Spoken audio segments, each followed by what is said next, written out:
the realm. What is there to regret?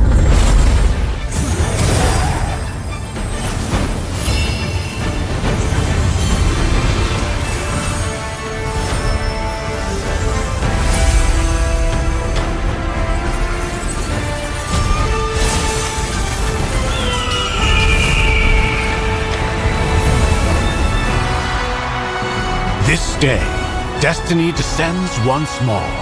Zutian the Ordained, of untold merit and unbound benevolence, preserver of peace and prosperity, unfaded by time. This day, let heaven and earth bear witness as the Phoenix ascends the throne, a realm united toward a new golden age. From time forgotten to the new dawn, as long as I breathe, Shandu shall never fade!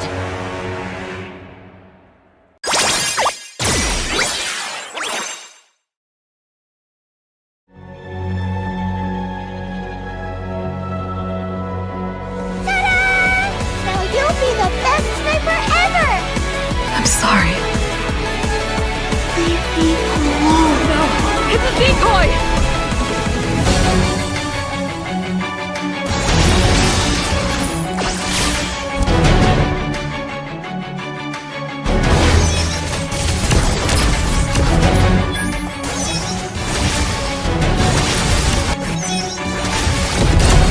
Ever since that day, I vowed to keep you safe.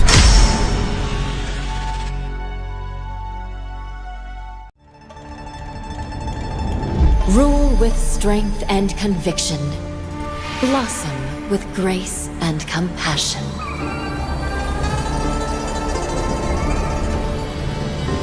My strategy spans centuries for those I silently guard.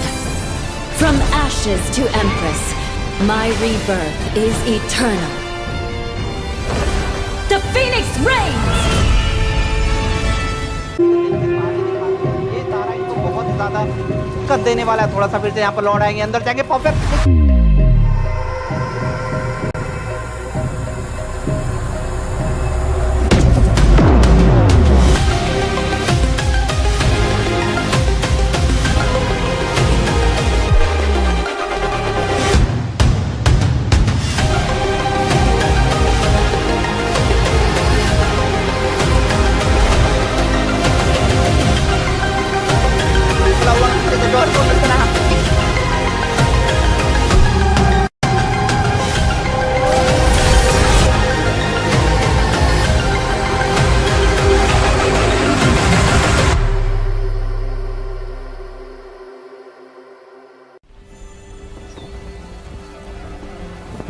In time immemorial, the endless war destroyed the balance between yin and yang, plunging the Cadia Riverlands into chaos.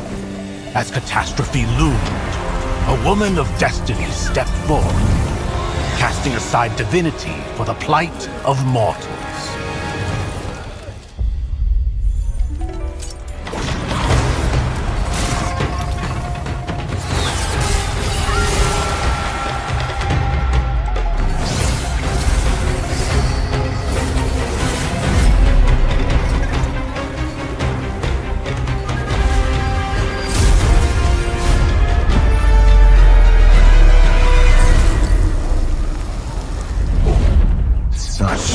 Sacrifice for a fleeting moment of peace in the mortal realm.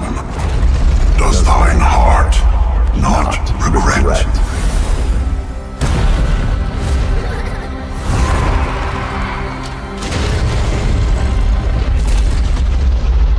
To protect the realm. What is there to regret?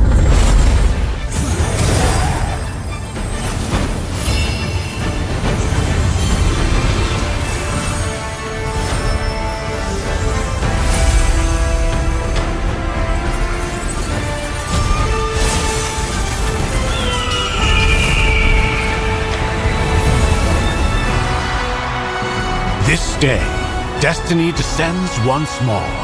Zutian the Ordained, of untold merit and unbound benevolence, preserver of peace and prosperity, unfaded by time. This day, Let heaven and earth bear witness as the Phoenix ascends the throne. A realm united toward a new golden age.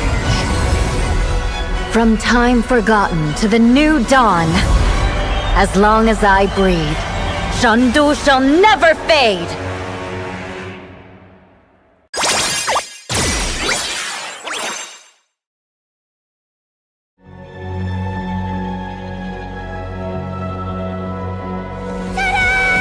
Now you'll be the best sniper ever! I'm sorry. Leave me alone. No! It's a decoy!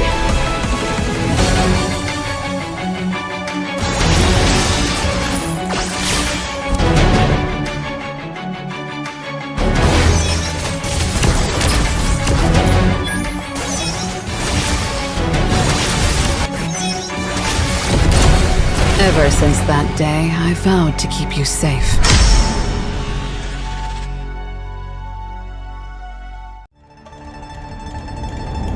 Rule with strength and conviction.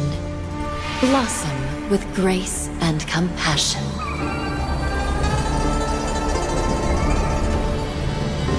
My strategy spans centuries for those I silently guard. From ashes to empress, my rebirth is eternal.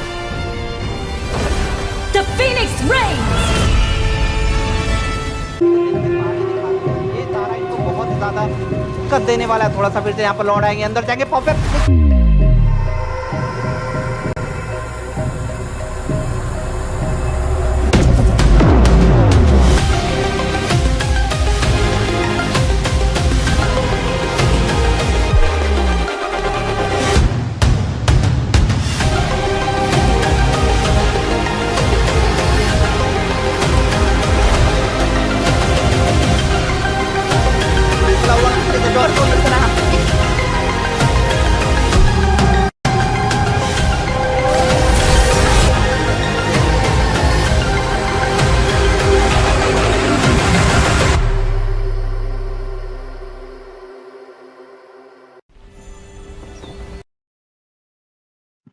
Yo, folks, we are back into the banger once again. It's the knockout stage kicking right now at IGC Indian Gaming Clubs, presenting you the Mythic Showdown Season 1. And here we are, guys, for the second day of the knockout stage. And let me tell you that the two teams which are going to fight with each other are well known by everybody, because one of the team is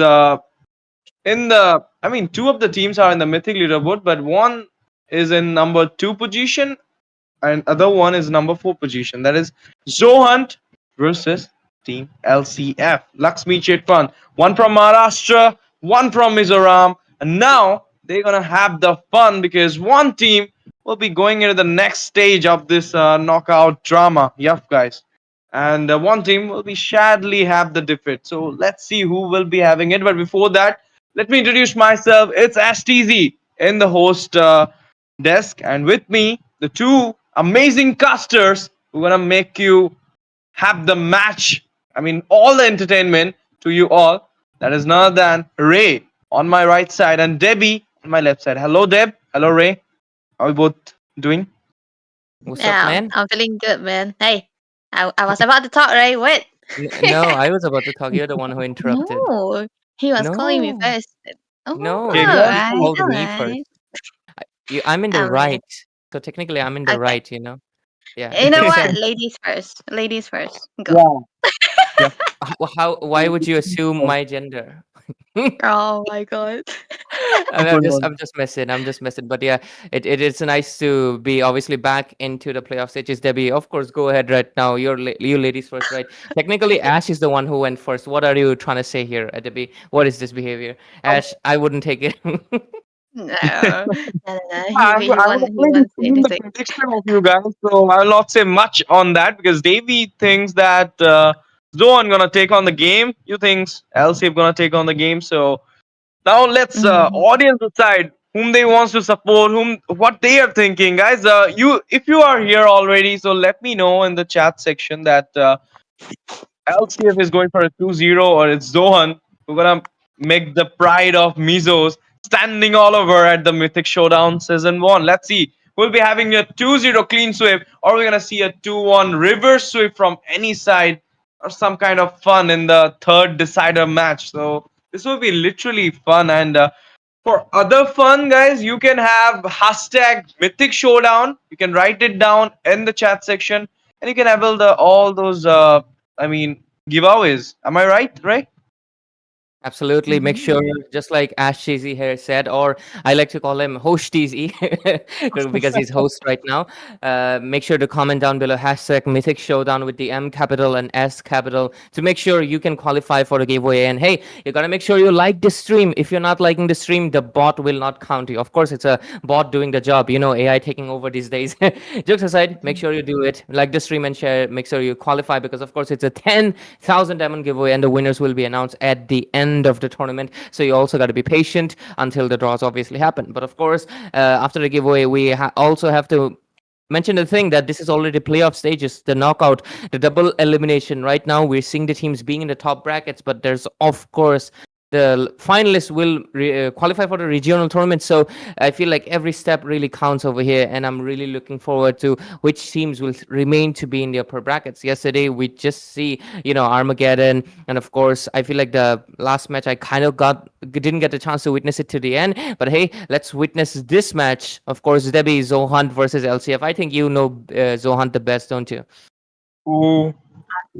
No, I don't know. But possibly, if we have to talk about teams that we learn more about, of course it has to be Johan and Armageddon, and maybe Izzy and Ezreal. But yeah, this it's like a comfort zone to try to talk about the draw because I think everyone knows that LCF they were able to beat Johan in a sweep into the previous matches that they played. So I'm pretty sure that they will be trying to find their right footing, trying to find the different result that they are looking for right now because this is a very very crucial match for them. They want to stay in the upper bracket. They do not want to lose it out. So the bans are up to Johan under the blue side, which means they have the first pick. So they are banning away the recent favorite hero for Sir Armon here. He's been so keen on playing the Xbox this time around. Yep, and I really want a mirror gameplay here. That's what I've just gone through the whole season of Mythic Showdown, and LCF just pull the mirror gameplay always. I mean, they are taking the counterparts of the opponent side. I mean, whichever heroes you're gonna pick it up. Like if you're going for a Fedrin, they're gonna pick a Xbox. That type of thing. So maybe again that strategy will be happening today from LCF side with Zohan. We all know them as well. They are also Big Daddy's team, so they know how to retaliate. They know how to make the things onto their way. So they will be also fighting back as well. But now we're gonna see the Basha ban. That means you're this is in the banning section also, Ray. Debbie, just see the mirror thing is going on because they banned Sarah Moon's Xbox. So no place for Dusty's Basha. Mm-hmm. Yeah, of course. I feel like they're just gonna do a few respect bans, possibly one meta ban overall. I haven't really got the chance. I mean, to be fair, this is their first knockout matches. Both of these teams, they're still in the upper brackets after all. So it's gonna be a little bit refreshing to see how they fare against each other, right? After all, we did see the message from Dusty Mizo as well. He mentioned that they have lost previously, but they're looking forward to how they can do it. And of course, the MOBA Fred will get banned out immediately as well. So I feel like the first banning phase and everything, we'll just have to wait in anticipation of what they're really cooking up. How good that broth is going to be, smelling and tasting. Debbie, what do you think the last ban is going to be, though, and the first pick? Lapu Lapu can go off right here because like Speed and they do not have the first pick, right? So I think like Kadita is also a valid ban here. But one thing's for sure is that there are so many options that they go for. Lakshmi, LCF, let me just see LCF man. They could literally go for a counter for the Lapu Lapu because NT have a lot of flexibility in his lane, so he can go for anything that he wants. So they can try to ban away the Matilda too. We'll never know because there's so many options. Even the Kalea is still completely left open. But if they ban any other hero that they do not want to take it, it's always highly possible that Johanna will go for it. Okay, it's actually the first that they are respecting. So wait, there's so many heroes that Johan could go for. I'm not actually calling for a Lapu Lapu first pick, but they could also go for the Kimi. Absolutely, yes. And you know what, Debbie, nowadays we don't have a lot of mid laners having the buff, or we don't have a lot of mid laners because you wanna see as just five of them are right now into the panel. That is one is Fasa, Selena, Kimi. You can take it as a goal as well as mid, but people are opting it as in the mid. Lilia is there, but nobody is I mean taking on the Lilia into the game. But most probably we've been seeing that Kadita and Faramis are right now the favorite picks in the mid lane.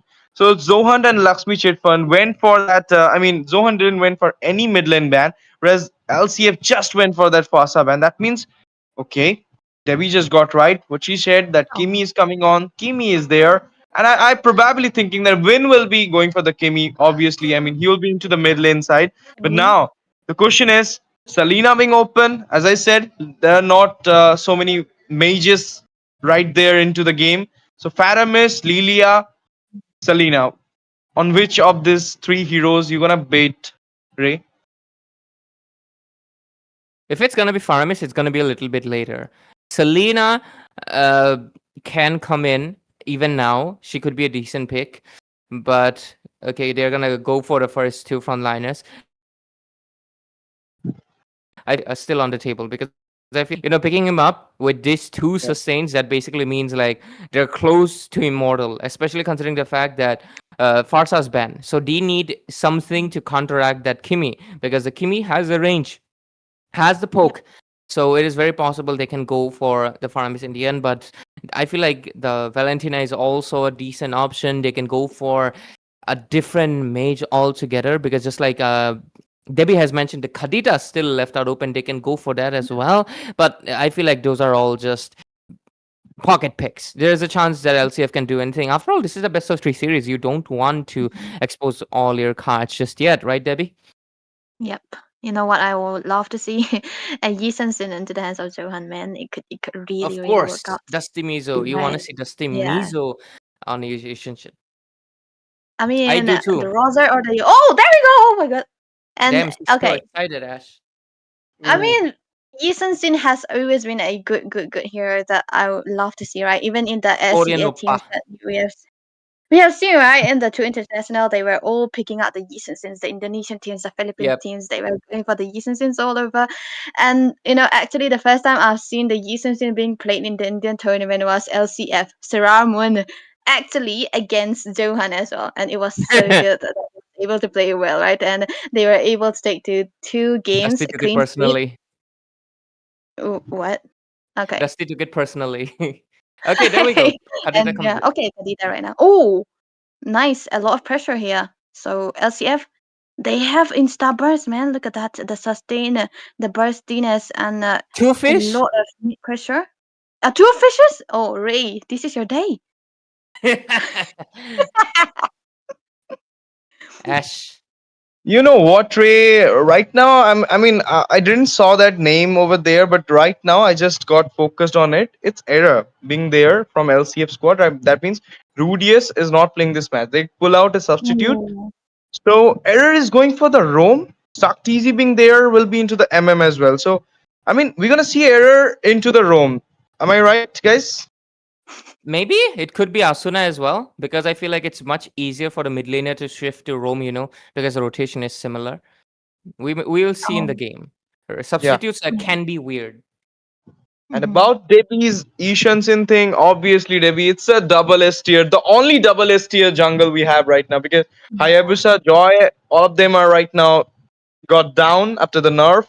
Even the Fanny, she's not anywhere we can see, but some people were right on. I mean, have that comfort with the Fanny, goes for it. But now the big question is three squishy picks. You just showed up before the second banning phase. And now the Uranus and Glue got banned. That means Lapu Lapu, Uranus, Glue, all those potential EXP laners, even Bakshia. And from their side, you can see the Roger and the Granger. So they don't want the Roger into the LCF side. That means a Suyu is coming from Sarah Moon, and I'm little bit of doubt right now, in doubt that are we gonna see the Arlot or Yuzong into the EXP? Even though Yuzong is not appropriate against some dashes hero. Yeah, and I just find it funny that Yushin Shin, no adjustments. Literally, the adjustment he received was a patch ago. So it's not like he became meta recently for some update. Yushin Shin is like, one of those dudes who does not wait for him to go up. He waits for others to go down.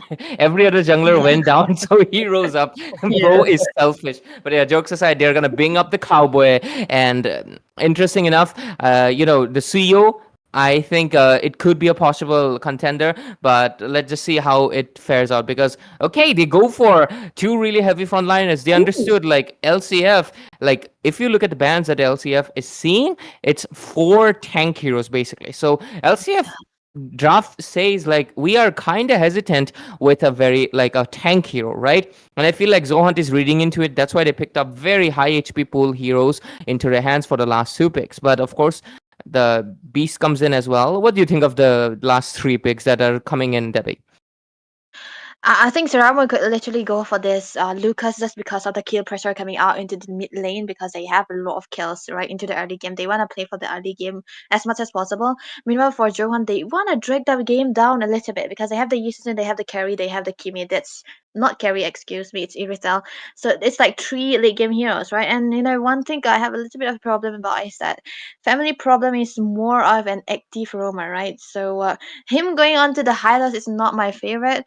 But still, they need a damage shocker. They need someone to frontline in order for the backlines to hit very, very freely, which is what they were literally going for.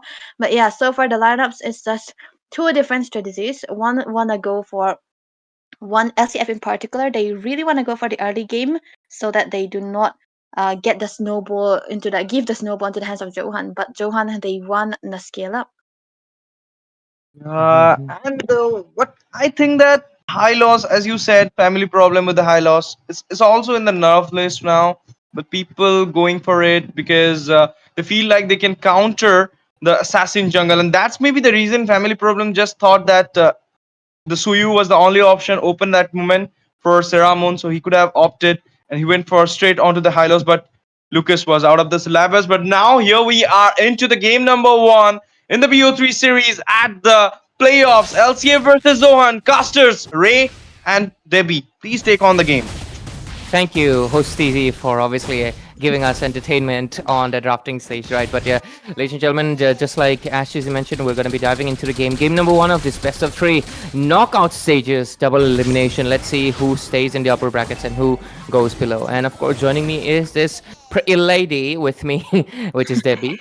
And both of the drafts are looking good, but yeah, just like we were discussing, right, Debbie? One of the sides is going for a lot of burst. They want to take down the backline as much as possible, but they don't exactly have too many people who can take down the front line either, which is obviously the response that ZOHUNT came in with the Tesla and the Hylos.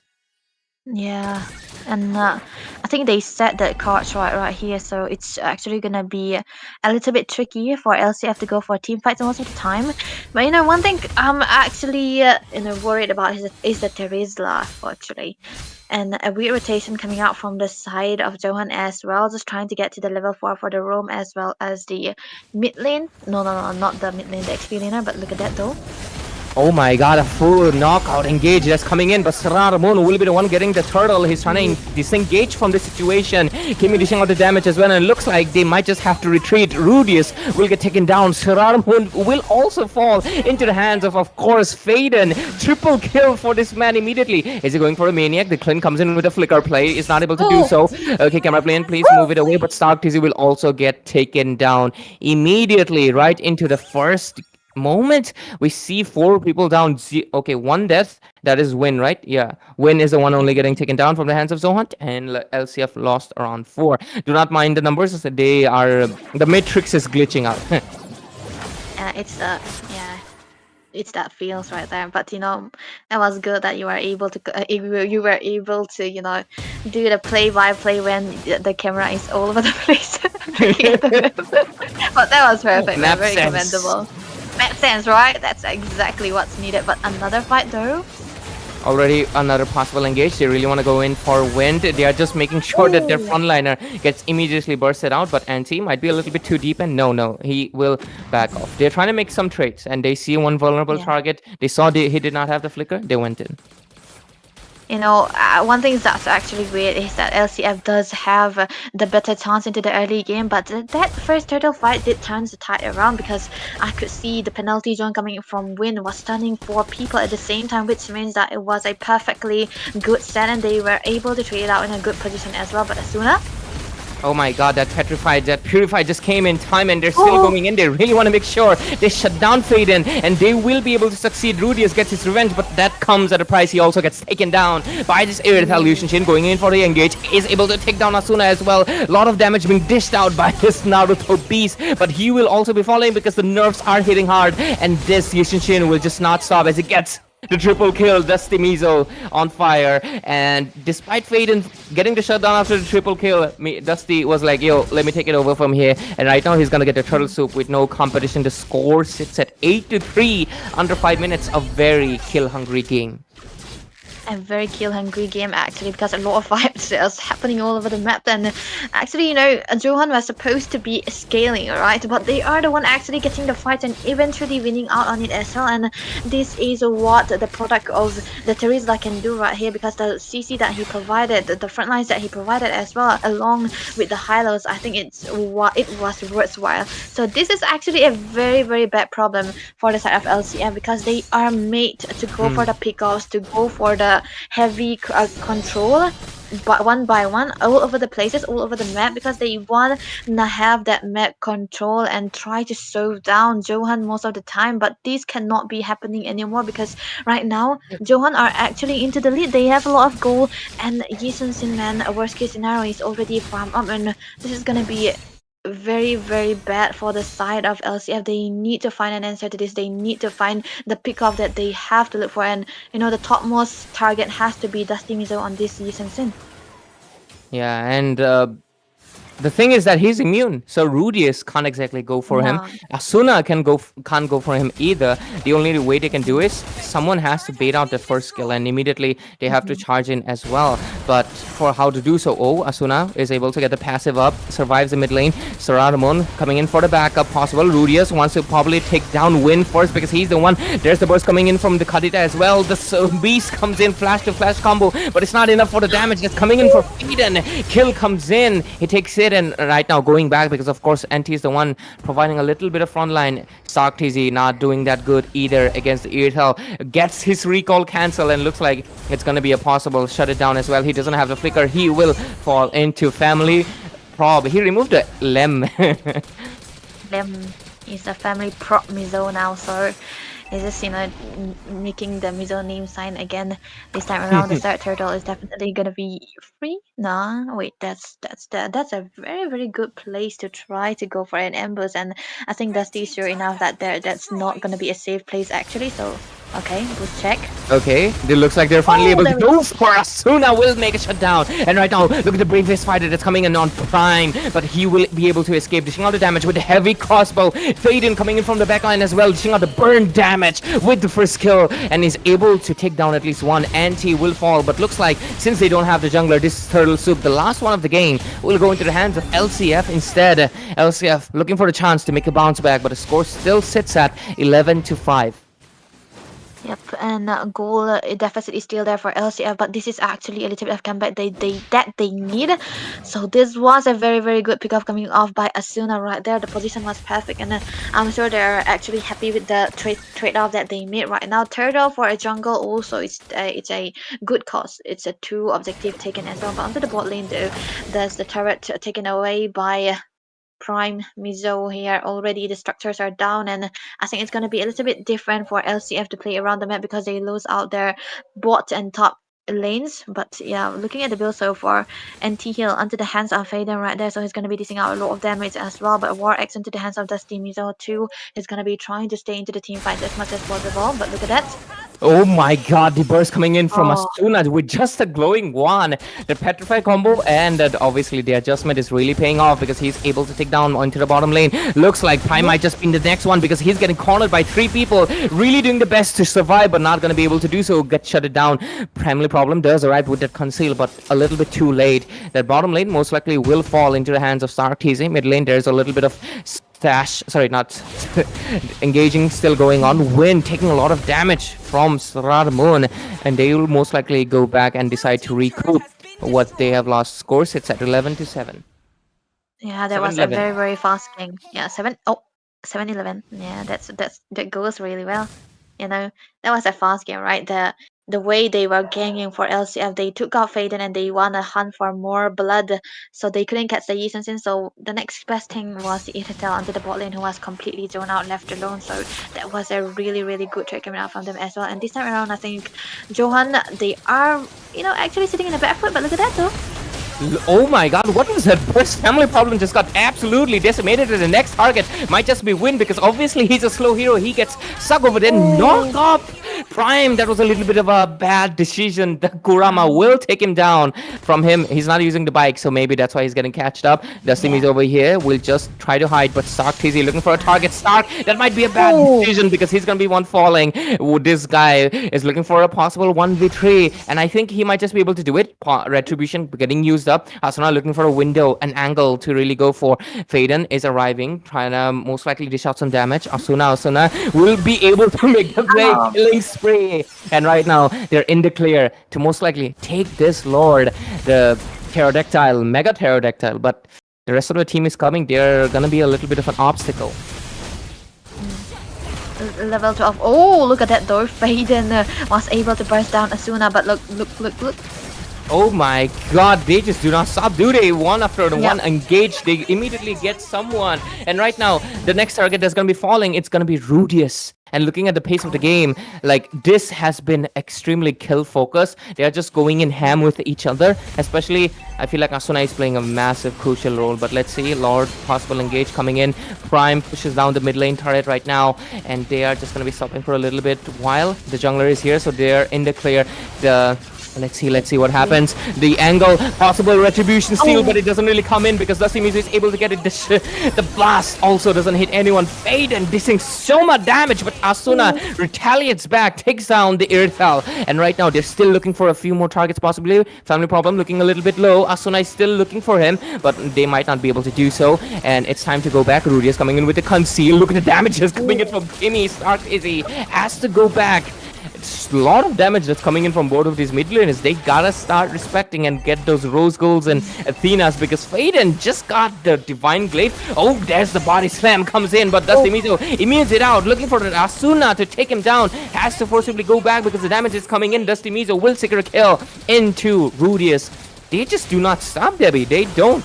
But oh my god, Asuna will take the revenge. Shutdown coming in. There on the penalty zone, trying to dish out some damage. Will take down Stark TZ by family problem, but he will also fall. Right now, the Hylos still buying out some time, but I think ultimately he will also fall. What an extended team fight! Oh my god, that's approximately 5 minutes, I would say, but the mid lane turret will be taken away. You know, it's so long that during those team fights, Asuna had already 3 ultimates. It was that long, and he was able to take down every person right there into those 3 ultimates as well. But look at that though. Oh my god. Oh! Empty, bro. He's shocked to me, man. Wow. I would say, man, Asuna is so incredible onto this hero, bro. The assassinations that he did onto the perfectly right member most of the time, just picking off Faden, just picking off Dusty, almost always, and even Prime as well. That's the best target that he usually go for, and the Zenith one's already onto his hands as well as the Holy Crystal. This guy's gonna be hurting a lot. But one thing to show that Faden is also not behind because he's got 3 items already, the Holy Crystal as well as the Penetration, Divine Glaive too. So both of the teams are already, at this point toe to toe. Their problems is that the fights are so long that when one dies, there's the one with the most damage onto the basic attacks kind of wins it out. So I think LCM, they need to pick out the right target and they need to move away as fast as possible because as much as I would love to see NT popping off onto the Lapu Lapu, he's been not able to sustain that much because most of the time there's so many basic attacks coming through onto him and he wasn't able to do anything. And their only way to win all those team fights is that Kadita, man. It's always the Kadita who does all the works at this point, and Asuna has been amazing on that, but look at that though, Conceal. Conceal play coming in from the hands of ZOHUNT. Flicker play from Rudius. Immediately they are retreating. They need to regroup. They need to get out of it. But Asuna has different plans. But this time, Faden was able to predict and looks like he's going to get punished out. But no, Faden will ultimately fall. Dusty Mizo does take down Asuna, but at what cost? They do lose their both of the mid laners. Mid laner for mid laner. But right now, Rudius, only the one falling. A lot of damage being dished out. Sarkezi is still trying to stay in the fight with Anti. But they have to go back. They need to retreat. And right now, they will be able to successfully go at the cost of 3 people for just 1. ZOHUNT ultimately is able to win out the team fights despite no matter how extended or how short they may be. Yeah, it's actually very good for them as well because the longer the team fights goes, I feel like ZOHUNT are the one who's actually coming out on top because for LCF, they are so dependent on to their availabilities of their ultimates most of the time. But look at that though. And he really wanted to go try to disrupt the Lord, but he just could not do so. And he will fall victim and immediately get taken down. Sarkezi here though takes down Prime. Still looking for another possible target because Prime, no, not Prime, it was Family Problem, will get dished out and get taken. So they lose 2 people for the price of Lord. I feel like it's a 50-50. Lord's gonna go to waste, but hey, they're still kinda in the lead. That was actually a very miscalculation coming out from ZOHUNT as well, I think, because they could have went back, and try to get and sing out the lanes and be disciplined. But I think this time around the position is so good that the lanes are already good, but top lane though might be a tease here and there for Asuna here. Once Asuna gets spotted, it's easier for ZOHUNT to try to go for team fights most of the time because they're always scared that the boosters are gonna be, very dangerous. It has to be the red zone. A face might be there trying to ready to petrify you and drown you as well, but a lot of them is into from Seramun here was able to chunk down the HPs of Faden. The free lord is going to be taken away into the mid lane as well, so this is going to be a restart all over again. They have to wait for the next lord or the next picker so as to try to get any kind of objective, but it's going to be taking a little while though. Yeah, I mean, as the game progresses towards the 16-minute mark, it's just a game of patience and anticipation and intense wait. What you can really do is just try to find possible angle, possible bushes, because but that's the issue with the Yishin Shin. Every 36 seconds, he's going to be able to basically find out where you are trying to ambush. So you have to not stay stationary. They have to keep on moving and they have to find someone. But ZOHUNT is aware, and they're also, if you look at the pace, they're also setting up an ambush. Asuna will be the first one to be falling. Rookie mistake. Asuna should have used the first skill to go in and come out of it. Went in all alone, but okay, a match pause will happen. It looks like it might be some technical or internet issues, but hey, we're back with our host, TZ. How's the game going, my friend? I think it's all that Ishanshin pick and the Lucas pick as well, because Lucas pick is not getting that much attention, you can say, because he doesn't have that much power spike if you're gonna compare it with Ishanshin, and as well as the way Dusty Mizo was, channel it out from the early game, got some kills, as well as the gold spike into his hand. So he got the power spike as well, and you saw the way right now he's channeling the game. He's just making it to the win, I can say. And other than that, I feel like LCF approach is to take down Faden most rather than going for Iruthil or Dusty. I feel like that they are concentrating on Faden more than the Iruthil, because they may be thinking that Kimi is the one who is just taking on the people, but I don't feel so. I feel like Iruthil should be taken down. She should be get shut down. Otherwise, they can't take on the game. I feel like that. It's okay. I mean, now what we saw that the blunder happened by Asuna was actually not. He was not in the way. I mean, he just thought that someone will not be in the bush. He can check it out.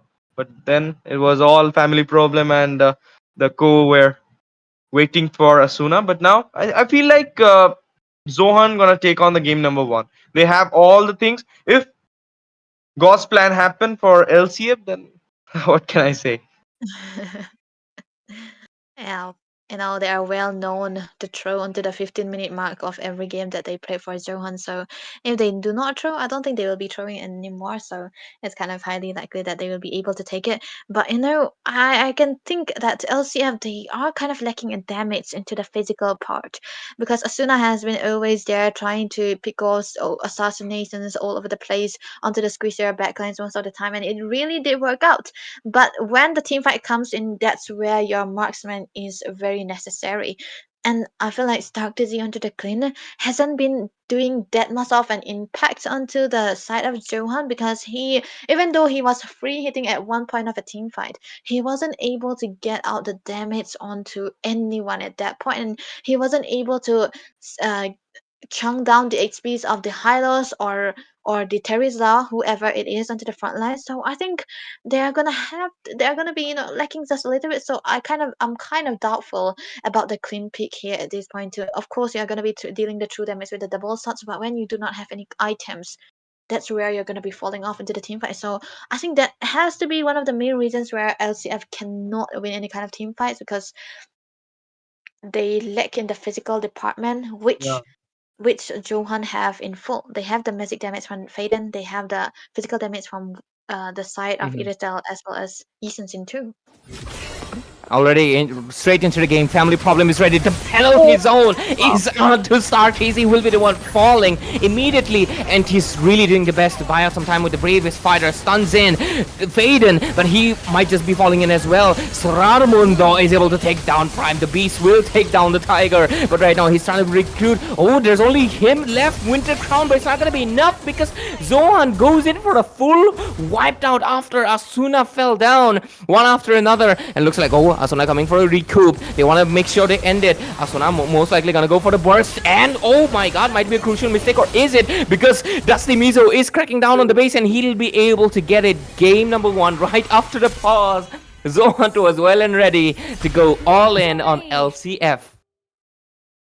Congratulations, Zohan, for winning the game number one. And it was already written with the draft, with everything they have on. They were already in the winning phase for the game number one. And if you what just Debbie said during the pause, that the Clint pick, I also felt that when the game started.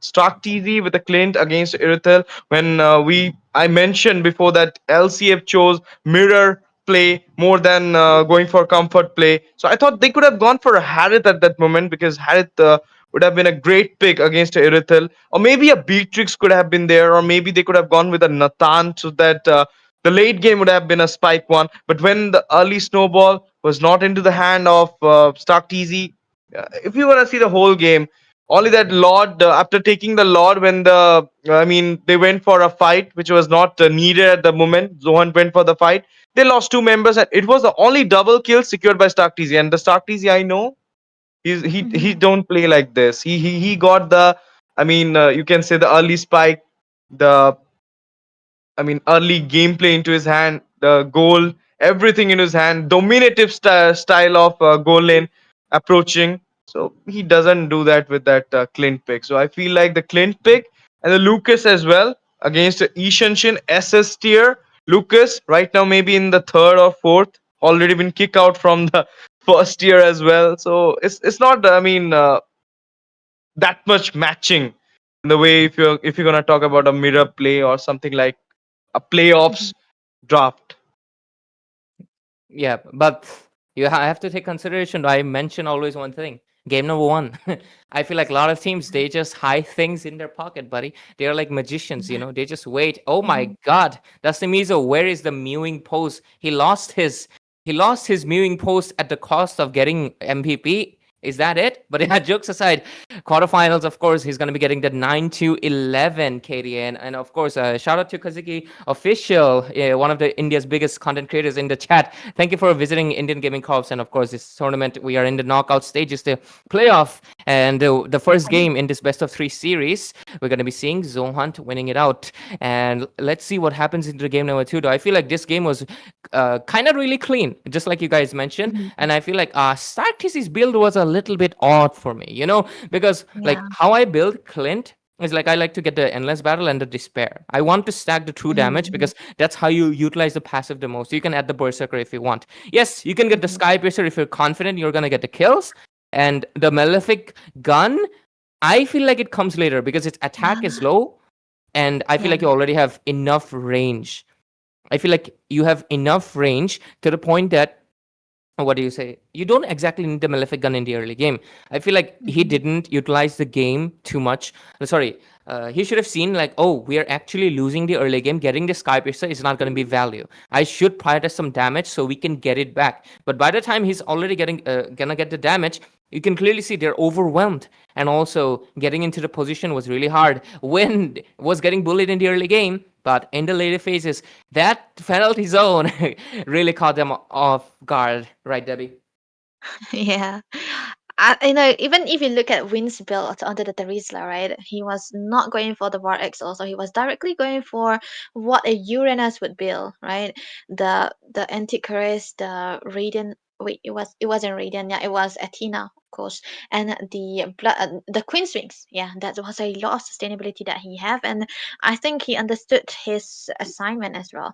He knows that he's gonna be the frontliners, the main setter, because Hylos is not really a setter. It's more of a damage soaker, of course.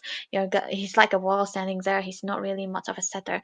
So I think he knows what he's gonna be doing, and he knows that when he gets all those tankiness, he is gonna be able to wall out the damages that's being thrown into the side of Zohan, and he's gonna be there to protect his backline most of the time. And 3 damage is enough already. The one magic damage onto the Kimi is already enough. Faden was able to kite over all over the place and was able to survive most of the time. And funnily enough, he was also the one respecting Asuna's damage onto the Kadita.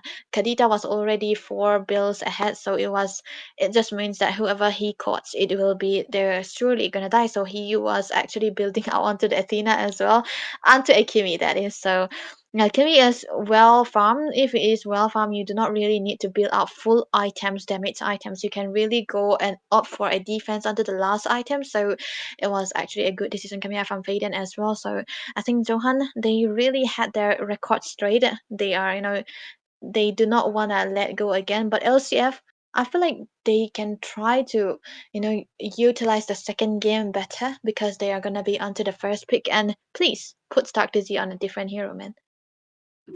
Damn, damn. Shots fired, is it? He should have No. fired a few more shots, right? But yeah, I feel like Okay. game number 2, it's gonna be even more interesting because I feel like LCF, of course, they gotta stop pulling their punches if they're hesitating to reveal all their cards because I feel like they fell into a little bit of a what do you say, predictable. I told you there was a possible Khadita coming, right? And it came. And I feel like Zohunt was seeing it. That's why. And I feel like Khadita works well when your opponents don't know where you're going to be, Khadita was very predictable, like most of the time because they had the vision. And second thing, gotta give props to Asuna though. Despite being predictable, a lot of the times he was able to catch, of course, Faden off guard. Even Yishin Shin, right? He was not ready for it. Mhm. So it was a really cool thing to see. But I feel like if they go into that unpredictable road, surprise us a little bit, surprise Zohunt a little bit, I think we have a really good game number 2 coming. What do you think, Ash? I'm a bit surprised when you said that Dusty Mizo just outplay Lapu Lapu. I mean, anti on that. If you remember, onto that red buff bush, and then when he Mhm. showed that emote, but he couldn't recognize that move from Asuna onto the top lane when he was coming back. I mean, he was in the bush, and that was the funniest moment in the whole match. I can say for me. I don't know about you all, but for me, it was the funniest moment because he just saw him into the bush, but he chose that way to come back. And at that moment, he just got trapped. And it's okay, it's fine. I mean, the LCF lose the first match, but I'm going to say that blood in one hand, wound in other hand. Can LCF retaliate back? Can LCF take on the game number 2? Or is the Mizo Empire, which going to reign the whole game number 2 with a victory slash for them and coming up with a 2-0 knockout to LCF and going into the upper bracket? It will be a fun thing for Zohan. I mean, it will be the cherry on the top of cake thing for them, because they will be taking out LCA with a 2-0 victory, going on to the upper bracket, sending LCA to the lower bracket, and that makes 70% more chances for Johan to get into the finals, because I mean, if you in the end, the two teams, the top two teams will be having the fun, will be having the prize. That means the prize, the real prize. They're gonna have the match into the international tournament, as it's already mentioned from the beginning. So that's what they're playing on. Prize pool is a different thing, but glory and your I mean name is what gonna carved in the letters, because this is the first Mythic Showdown. And when you are going into the finals, even though you're not winning, even though you're not the champion, even though you are the runner up, but still your name gonna be carved. So but that will be the best thing for Zohan if they're gonna start the knockout campaign by taking on LCF with a 2-0 clean sweep. Would be pretty great uh, to get a statement back, because of course Zohunt is looking for revenge. After all, the quote, last time we lost but this time we win. Very simple and basic sentence, but has some emotions behind it, because basics is what makes it's the basis of everything, right? And I have realized I haven't glazed Zushin enough today. I think I need to do that, because but I'm just waiting for someone to pick her up. But to be fair, Good one. they I feel like Kadita was a better pick overall. It's just that the Mhm. execution, no, even execution wise, I feel like Asuna did a really great job. Anti did a really great job. I feel like Sarar Moon Mhm. was out of jungle option. I'm gonna be honest with you. Like Lucas nerf That's right. was visible. Like he was not able to win against Yishin Shin. A fighter against an like I know he's hard assassin, but 50% marksman gets 50% Mhm. weak to a fighter. Yet he was still losing because of farm gap, the farm difference, the fact that Lucas is nerfed and he's not able to compete with a top jungler. I feel like they need a little bit of a better option. They kind of neglected the jungle a little bit too much, and I feel like they gotta start focusing on it. Kalia was not a bad pick, but I feel like she could have been taken a little bit later. They could have prioritized the Roger. Could have been really because I feel like Yeah. the Roger goes a little bit toe to toe with Mhm. obviously Yushin Shin. I mean, we've seen it in M3, in M4.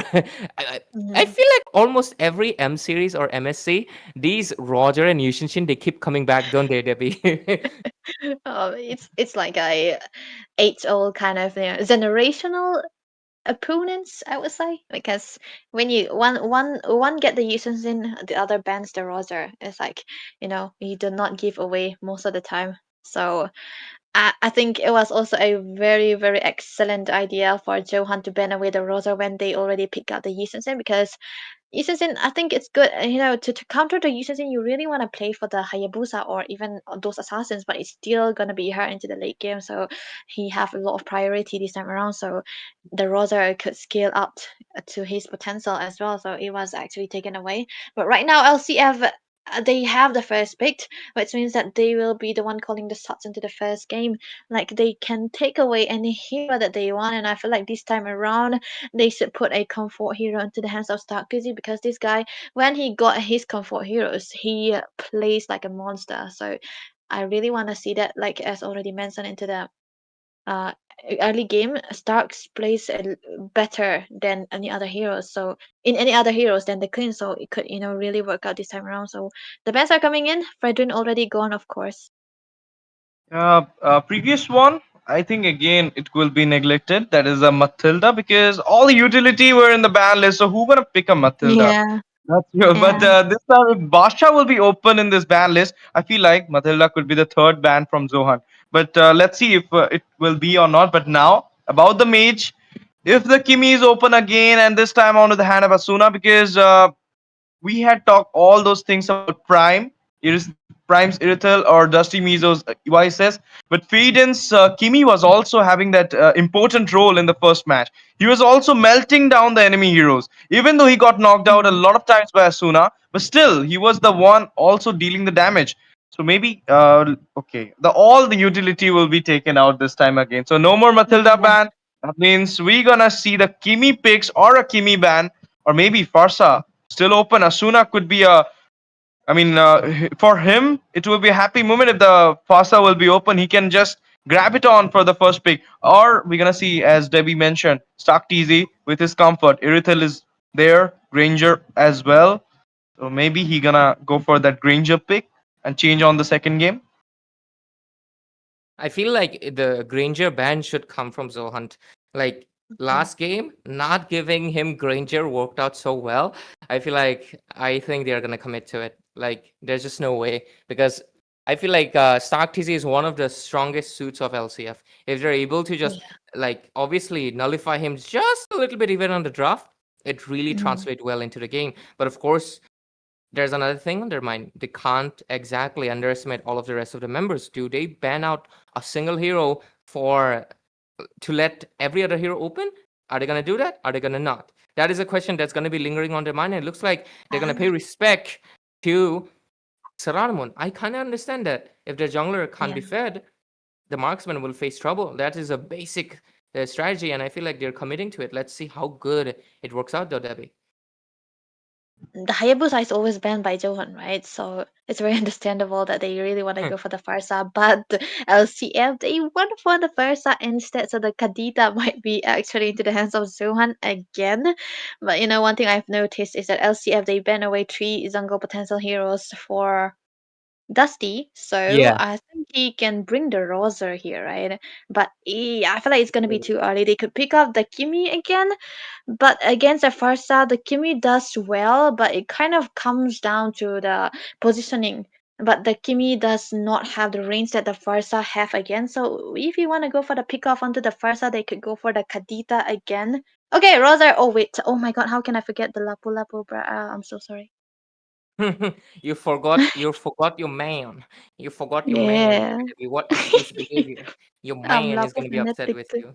you. But yeah, Alright. Roger was no brainer. I'm gonna be honest. STZ, because Yeah, if they did not pick him, he's gonna get banned out. Looking at how that's LCF what. is drafting. But there is a curse of Itami and Astezi as well for the Roger. Damn Whoever dog. takes the Roger, Oh, they lose the match. So Why do you guys not hate this the one. dog? maybe I feel like Zohan is losing this match because whichever match Mm, me or Itami casted, or No Itami he though. being the host or me being the host, if the Roger is coming onto any team, any side, they'll be losing that match. I mean, I don't know why this is happening, but it is happening. And in the Well, meantime, I bad. feel like the losing is coming more into the reality because Stark TZ is with the Irithel. Asuna is with the oh. first. We are going for the comfort. This time, Kadita will be onto the side of Faden. So this Mm-hmm. game is gonna be a rocking one. Now I'm gonna see what will be into the hand of. Obviously, Terra Moon. Asuyu once again or Hayabusa Bing Ban. He can again go for his. Lucas, but I don't feel like Lucas will be a prosperous pick here. Absolutely. I definitely agree. No Lucas. I feel like Lucas is just not value into the game at all. I feel like you need to have different junglers right now if you want to Mm-hmm. obviously have some impact into the game. But let's see, they might have. But the thing is, Ash, the they have a different draft this time around. So maybe Lucas can actually work. They have the Irithel, they have Uranus, they have Farsa, the best mage with the range, with the dang mage. So you got everything. I feel like it is pretty funny that other teams they always prioritize Matilda, but LCF and Zohan they all have different plans. They wanna prioritize their comfort. They wanna prioritize their heroes that can really make the impact. And Matilda is just not one of them for either of them because yeah, both of their roamers they like to play the setups, right, Yep. Daddy? Definitely. And you know what? I think I would love to see Family Problem on the toe, man.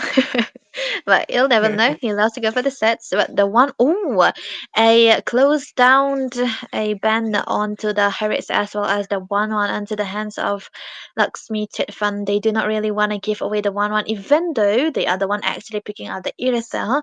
So, Prime, what could he go for here? Because there are limited options, but the Bruno is still out there. Oh wait, there's also one choice for him though. Moskov can also be there, but Moskov can be literally countered by the Irritel. Oh, now that I think about it, Irritel counters a lot of short range heroes, so it's gonna be a little bit tricky. But oh, the Khalid. Is it gonna be the Rome Khalid into the hands of Family Problem for Zohan? Oh, it's definitely gonna be is. A lot of crowd control already for Zohan right now. Oh, LCF, what will be their jungle? I really want to see the jungle. I feel like Suyu Matilda will be a perfect choice here because Khalid is there. Invasion, early invasion will be on. So I feel like it will be a good pick. As well as if you're gonna go for that mirror thing, you can go for the Hilda Hmm. as well. Hilda, you can Oh yeah, also have yeah. the invasion.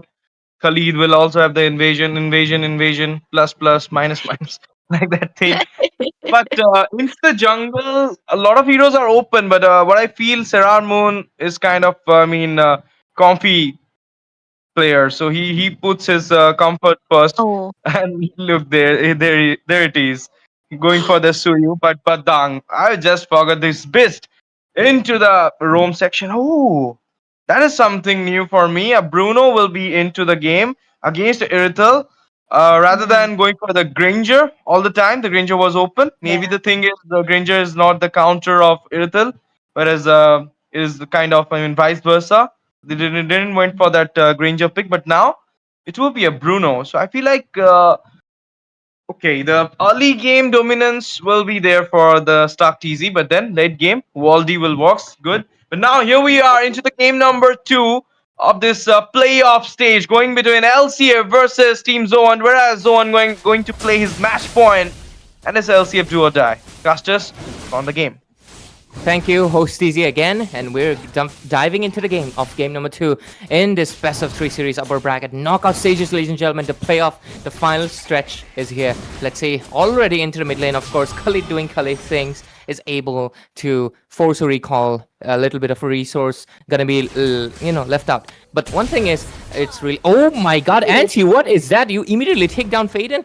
Uranus is just broken, man, gonna be honest. That's who's gonna be happy with the Uranus buff? It's actually your mom, right? Yeah, your he was mom. he was playing the Uranus even without the buff, so it's gonna be unstoppable. But this is Anti we are talking about, and he understands what his hero is gonna be doing, who's gonna be able to do as well. So a lot of pressure into the mid lane. Oh, Faden. Immediate response that's coming from the hands of ZOHUNT. They get a 1-for-1 trade. Both of the mid laners are right now 0-1. Good trade, but we have to focus on the draft because of course we did discuss it, but I feel like the Badang is insane value because the Khalid, Yeah. I feel like he cannot provide that, but they're really going in. They are going in for revenge. What? They take down Anti, but at the price of losing again, the score is still 50-50, 2 for 2, but not sure what it's gonna be. Turtle coming in 15 seconds. Yeah, the turtle is gonna be the most important part of this game because the studio does really need the first turtle, right? Because the roster can try to scale up, but the studio really needs to have that goal lead all over the place, so as to be the the damage dealer that they required as well. So the start is definitely gonna be there. Level 3 for Faden here is gonna be zoned away most of the time by NT, so no level 4 for the mates from the side of Johan. So they have to slow down a little bit until the start of the turtle, but Win's positioning is just trying to give out a little bit of a reason. Maybe they are very undecisive or whether to contest it or not. Impossible because the turtle engage is already up. The Roger goes in, but Sararmon gonna get with the retribution. That is one win. Destimizo will also getting taken down. Look at the fisting that's coming in from Badang. The punches are there. Lot of sustain left and right. The shields are there as well. The burst from Faden will catch Sararmon off guard and he will get taken down. The team fight is still going because the sustain versus sustain battle, it will never stop. Rudius into the bush will just recall, but the score sits at 3-4. ZOHUNT lose. Okay, 4-4. Why are they going so 50-50 this game? We don't know. That might just mean that this could mean that the score would be 1-on-1, 50-50. Yeah, it's kind of edging towards that. But a perfect solo kill for Stark to be on his comfort, man. This is what you want to give him. But look at that. Oh! Immediately Family surviving problem. that, right? But we'll my go God. back. Oh, Farsa, It's Farsa, looking for a possible engage, coming in, Faden smells it out, and will go back. Man, this is the priority. This is why you should prioritize onto the Kadita, man. She's so hard to catch. She's so slippery, like the fish she is. So I thought you really said hot. can't game. No, I said fish. Slippery. You cannot Slippery catch a fish, fish. right? But You yeah. need a hook for that. But Yeah, funny that enough, has to be it. Franco cannot hook her. That's kind of funny. But Wait, you know, the teams are into the ultimate as well, right? The suppression only can stop the rough waves, right? So it's kind of like very, very realistic, I would say. You know, Franco is a hooker. Never mind. Yeah, yeah. He- Quite, I would say, a little bit of a slow game after all those engages. Oh, Asuna, what was that? He got knocked up. Wow. Almost. That was a risky play, but another risky play comes in from the hands of Family Problem, and he will pay the price, but to win will be make sure to get the positive trade out of there. He's trying to sustain as much as possible with the bravest fighter. There's a Faden coming in with the first as well. He will be able to take down Sorar Moon. Help! Dusty Mizo instead. Anti over here, dishing out the damage. Might just be able to take down Dusty Mizo. No, he gets the wall, takes the advantage of it, and Anti will go back. The score sits at 7-6, I think. Yeah, 7-6. Yeah. Yep.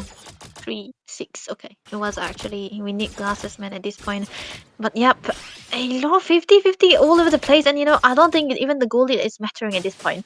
And whoever take this turtle is gonna be having the lead actually. And no, this time around I think Family Problem onto an aggressive roam. He's been so aggressive in whatever he's doing. Just no scared, no way. Okay, look at that though. The possible engage coming in on top lane. Rudius will be the one falling first. He was the primary target, but look at the damage that's coming in from Stark. Easy. Family Problem win, trying to get their passives up to shield themselves. Family Problem barely scraping it off, surviving at a 1 HP, but look at the fade and will be able to take down Solarmoon again and again, but the killing spree comes in for a gold laner. Not a good news for ZOHUNT. They really don't want the Earthel to be fed up, but oh, Dusty Mizo trying to take down Asuna will be able to succeed, win, gets the bravest fighter again with the low cooldowns and is able to defend the lane ultimately. The score sits at 8-9. The next turtle is up. Is it the last one? The second one? It has to be the second. Yeah, they took it so late because there's almost fight everywhere. Look at that. Look at the punchings that's coming in. Dusty Mizo will take the punches to the face and ultimately fall down. Mizo here, Prime Mizo will also fall down as well. Being a marksman, he can't really take all the bursts that's coming in from these fighters into his face, but he has to watch out. The score, it's so funny this game. You see like 5, then 6, then it's 7, then 8. The numbers just do not stop. They keep on equalizing. Let's see what happens. It looks like this turtle is going to go into the hands of LCF, but when trying to push the turret at any cost, but might have to pay with the life of his prize. Let's see Saradmon over here taking the turtle solo as well. He's buying so much time, but Win ultimately will also fall for the price of a turret. Not sure how worth it because Sarkizi is on 503. That is not a good news. But oh, into the mid lane, Dusty Mizu, it's just getting so poked from Anti Asuna as well.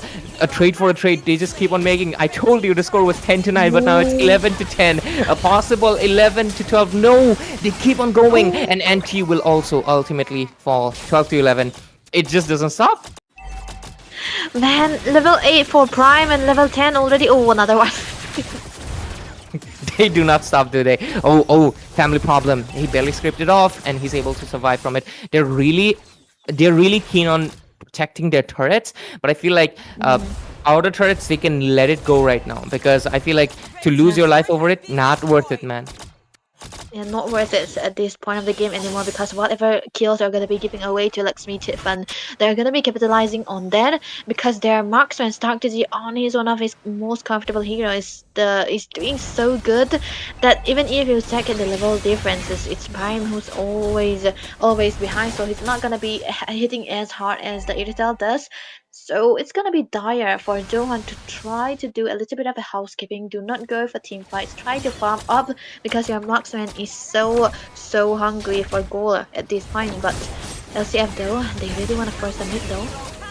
Okay, they are trying to force a mid, but there is a prize coming in. Asuna will be the one falling, but Win also gets traded out immediately. Looks like the next one is going to be family problem into the list. Bodies are falling left and right for ZOHUNT as they lose their gold laner, their front lane, and of course their EXP lane as well. That is not looking good. They only have the mid laner and jungle left, and looks like the mid lane will ultimately fall because Dusty Mizo obviously cannot defend this. And looks like LCF, this game, they're taking the pace of it into their hands as they take down the turrets, take down the bodies. And I feel like it's such a grave mistake for them to open up the Uranus as well because this Uranus has been creating havoc all over the place and always trying to give out the vision of where Faden's gonna be. Look at that.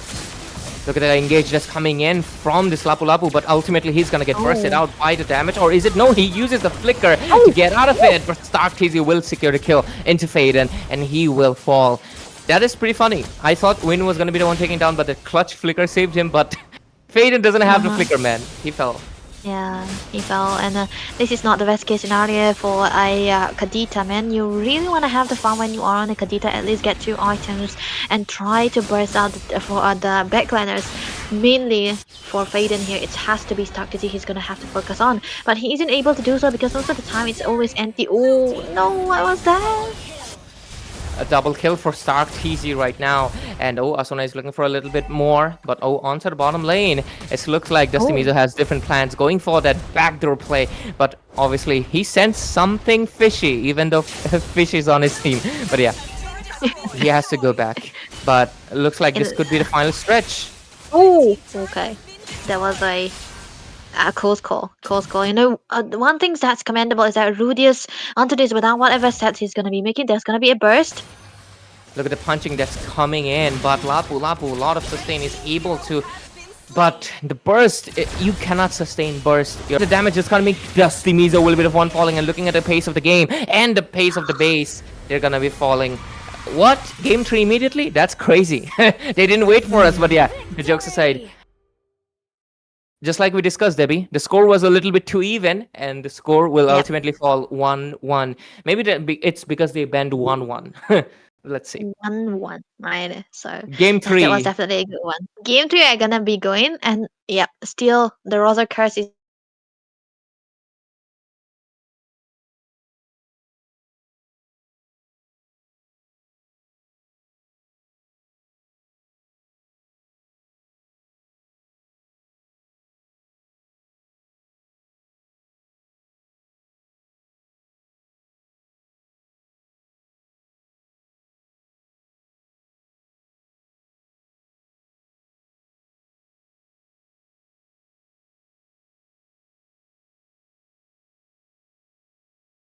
easy thing.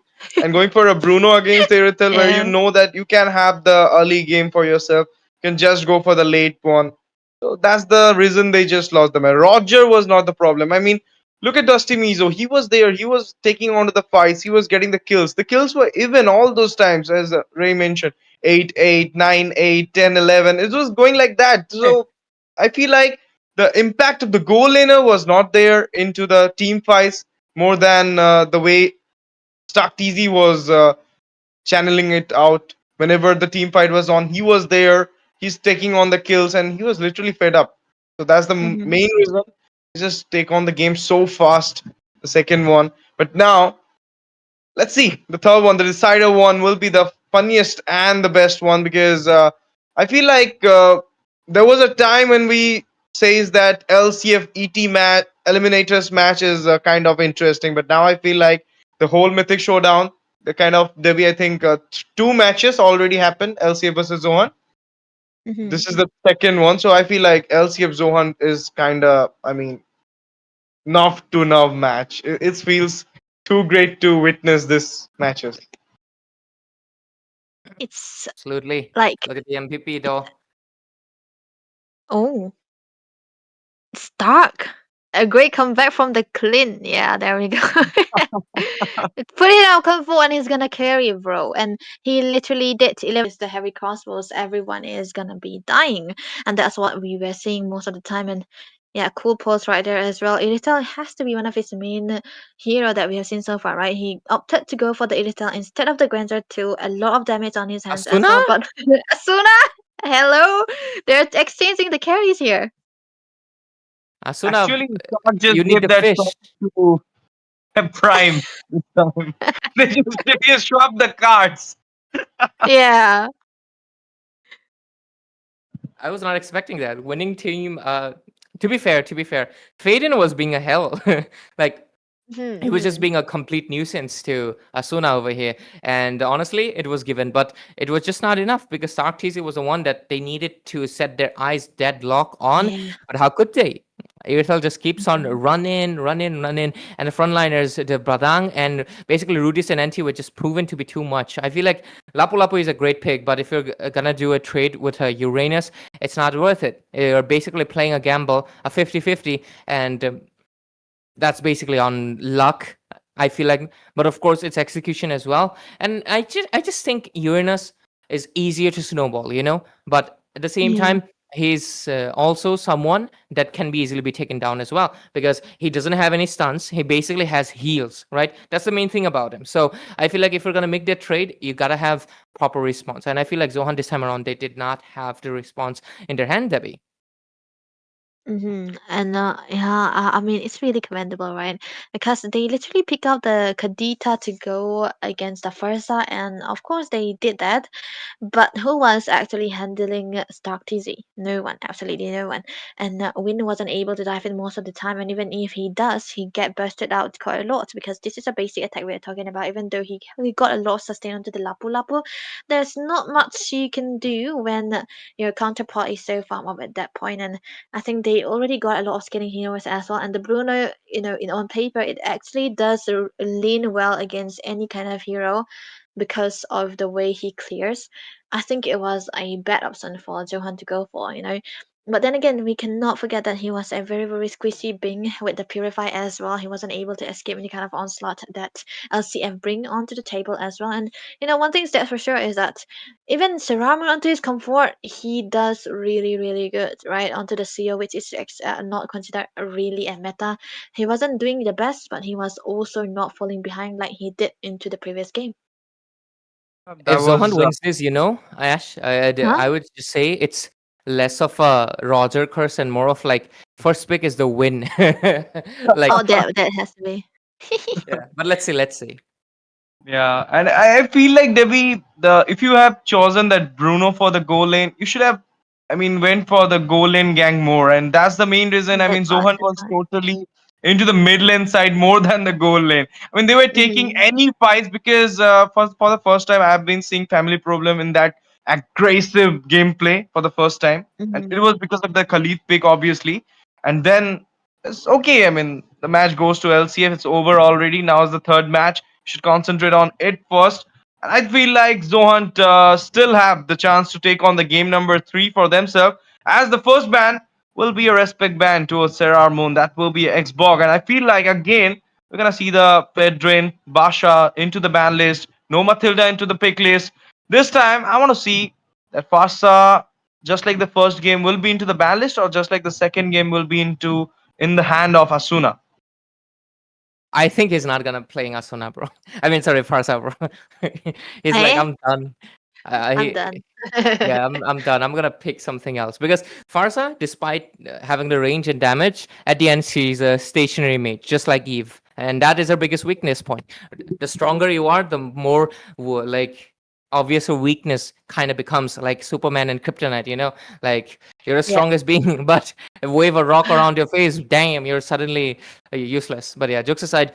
LCF versus Zohunt looks like the draft is going to be remaining similar this time around again. And I'm thinking LCF will most likely ban out the Yishin Shin again. Let's see if Zohunt is going to stick with something new for the last. Yeah, they're going to make sure Oh, Uranus doesn't see the light of the day because both of these teams are done with a few heroes. Zohunt was like, yeah, no Uranus. And LCF, no, I feel like yes. Yishin Shin Yishun Shin. possible contender, but they can also ban out Kimi because Zohan went Kimi first pick and it worked really well. Let's see what happens. Debbie. If if they go for wait, oh okay. If they ban out the Yishun, I would really hate it if I was Johan, because they really worked well with the Yishun onto the team. So LCF, they are just trying to narrow down the hero pool for Dusty Mizo into the start game again, these 3 whole games actually. But for Johan though, if this happens again, they do have a lot of options like you mentioned. They could go for the far side as well, but they did prioritize onto the Kimi too. The Kalia is also still not out there. Oh, there we go. The far Better side. Yushin. But I oh, first honestly pick? I feel like First pick? come on, Yushin, Dusty, you gotta commit to it. Yeah. But yeah, jokes Go for aside, it, man. Farsa is banned. Farsa is banned. So I feel like Ash, make a prediction. No Roger. Yeah, Gimme, yeah, yeah, Oh, yeah. gimme. Kimi. Of course. Yep, gimme. Because you know what, I feel like this time LCF is ready for the Ishanshin. They can go for the Badang, Oh, can go true, for true, They the can true. pick Kalia. Ishish. Yep, I mean they can counter the Ishanshin easily. Mobility Mm, there, go for something which just have crowd control and take on the Ishanshin easily. But still, mm. I mean double S tier, so have a little bit of problem. But you went for a Lucas that time. You could have went for I Assassin told against you. Assassin. I told Oh! you. I told you. I told you. Zohan, if Oh you lose this no! game, your guys are gonna be regretting. I was telling like you should shit, you should Pick shit. a It friggin' bro. pick they Oh wait. I told you LCF will pick it. LCF will pick it because you've noticed like Sarar is also kind of suffering from a hero pool thing. It's not the sense that he has a Mm, less hero pool. He's a main assassin guy. Assassins are not meta, and the heroes he's playing are bad. So that's the thing. He is forced to play the Suyo or the Lucas, which are also not meta. The best thing to do is just play fire with fire and go for the Yushin shit. And I'm gonna be ooh. honest, it's kind of over. Yeah. You What do you know, think, Debbie? the guts to go for the Granger when there is already an Isabel, I think I really like that. Because you have to be confident on whatever heroes you're going to be using, And that's even dark. though you literally have a counter, right? And it is dark, of course, it's dark. And I don't see, Prime going for his literal comfort pick most of the time. The Herod has you always been favored from him, as well as the Moskov, and he's been completely ignoring those two heroes just because of Stark Zero Pool. He just want to deny it away and then give away the grandeur. So it was a choosing which poison you're gonna drink. But one thing I'm actually worried is that what is Dusty gonna play, man? And one thing that's funny, Roger. is that these two teams, Rosa, it didn't work out. So I'm not sure. This time around, it could go for that, but we'll never know. Because yeah, back to the point, I think I find it funny that Johan and LCF they don't really ban away the Fanny, right? No Fanny for Sarah, no for Fanny for Dusty. So it kind of told they just trade away the heroes here and there. So it kind of draft kind of looks similar most of the time. But the glue ban coming out from LCF, they want to give a leeway for the phobias here. I feel like if a Roger will comes, then a doubt will be clear in this whole match. I mean, if the Roger wins, then the Roger cost is over, and if the Rogers lose, then the first pick thing will be over. So it will be a fun thing. I want Dusty Miko to pick on to the Roger now, but still, No. a lot of options open. He can go for a Nolan as well. It's also in the buff list. Nobody's using. I don't know why, but it can be a good pick against Ishanshin. It's not in the double S, not in the S, but still in the first tier. Or you can go with Suyu as well. I mean, Mm. you have already seen Oh, that in the previous one, how just Seramun managed to take on the game for himself with this Suyu. But now the biggest thing is in the goal lane because Stark TZ will be in the Granger, whereas the counter will be Rithel, will be in the hand of Prime. But still, we are talking about Stark TZ's Granger, guys. This is yeah. comfort and is something whenever he plays, he take on the game. And as I said, the early game dominance will be shown by him, and that's the main thing. This time, Zohan is gonna gank on to the goal or not, because if they are not doing it, they may face some issues. But ooh, Asuna is serious, guy. They are. They want to stay on the upper brackets. They're like, they saw the lower bracket and they're like, hell no, we ain't going Hell down nah. there, boy. Yeah, we ain't going down there yet. Yeah, there are more rounds, but yeah, they ain't going down there yet. So let's see if they're able to push Zohan down because so far the draft is speaking volumes. And he got his Phobius, man. Like Phobius has buff right now. He got the skin buff after Mm, 4 years. He skin got the buff. skin buff. Bro will finally have +8 physical attack. Game Mhm. changing. But yeah, jokes aside, getting the Yishin Shin away from Zohan's, and of course, multiple jungle roles.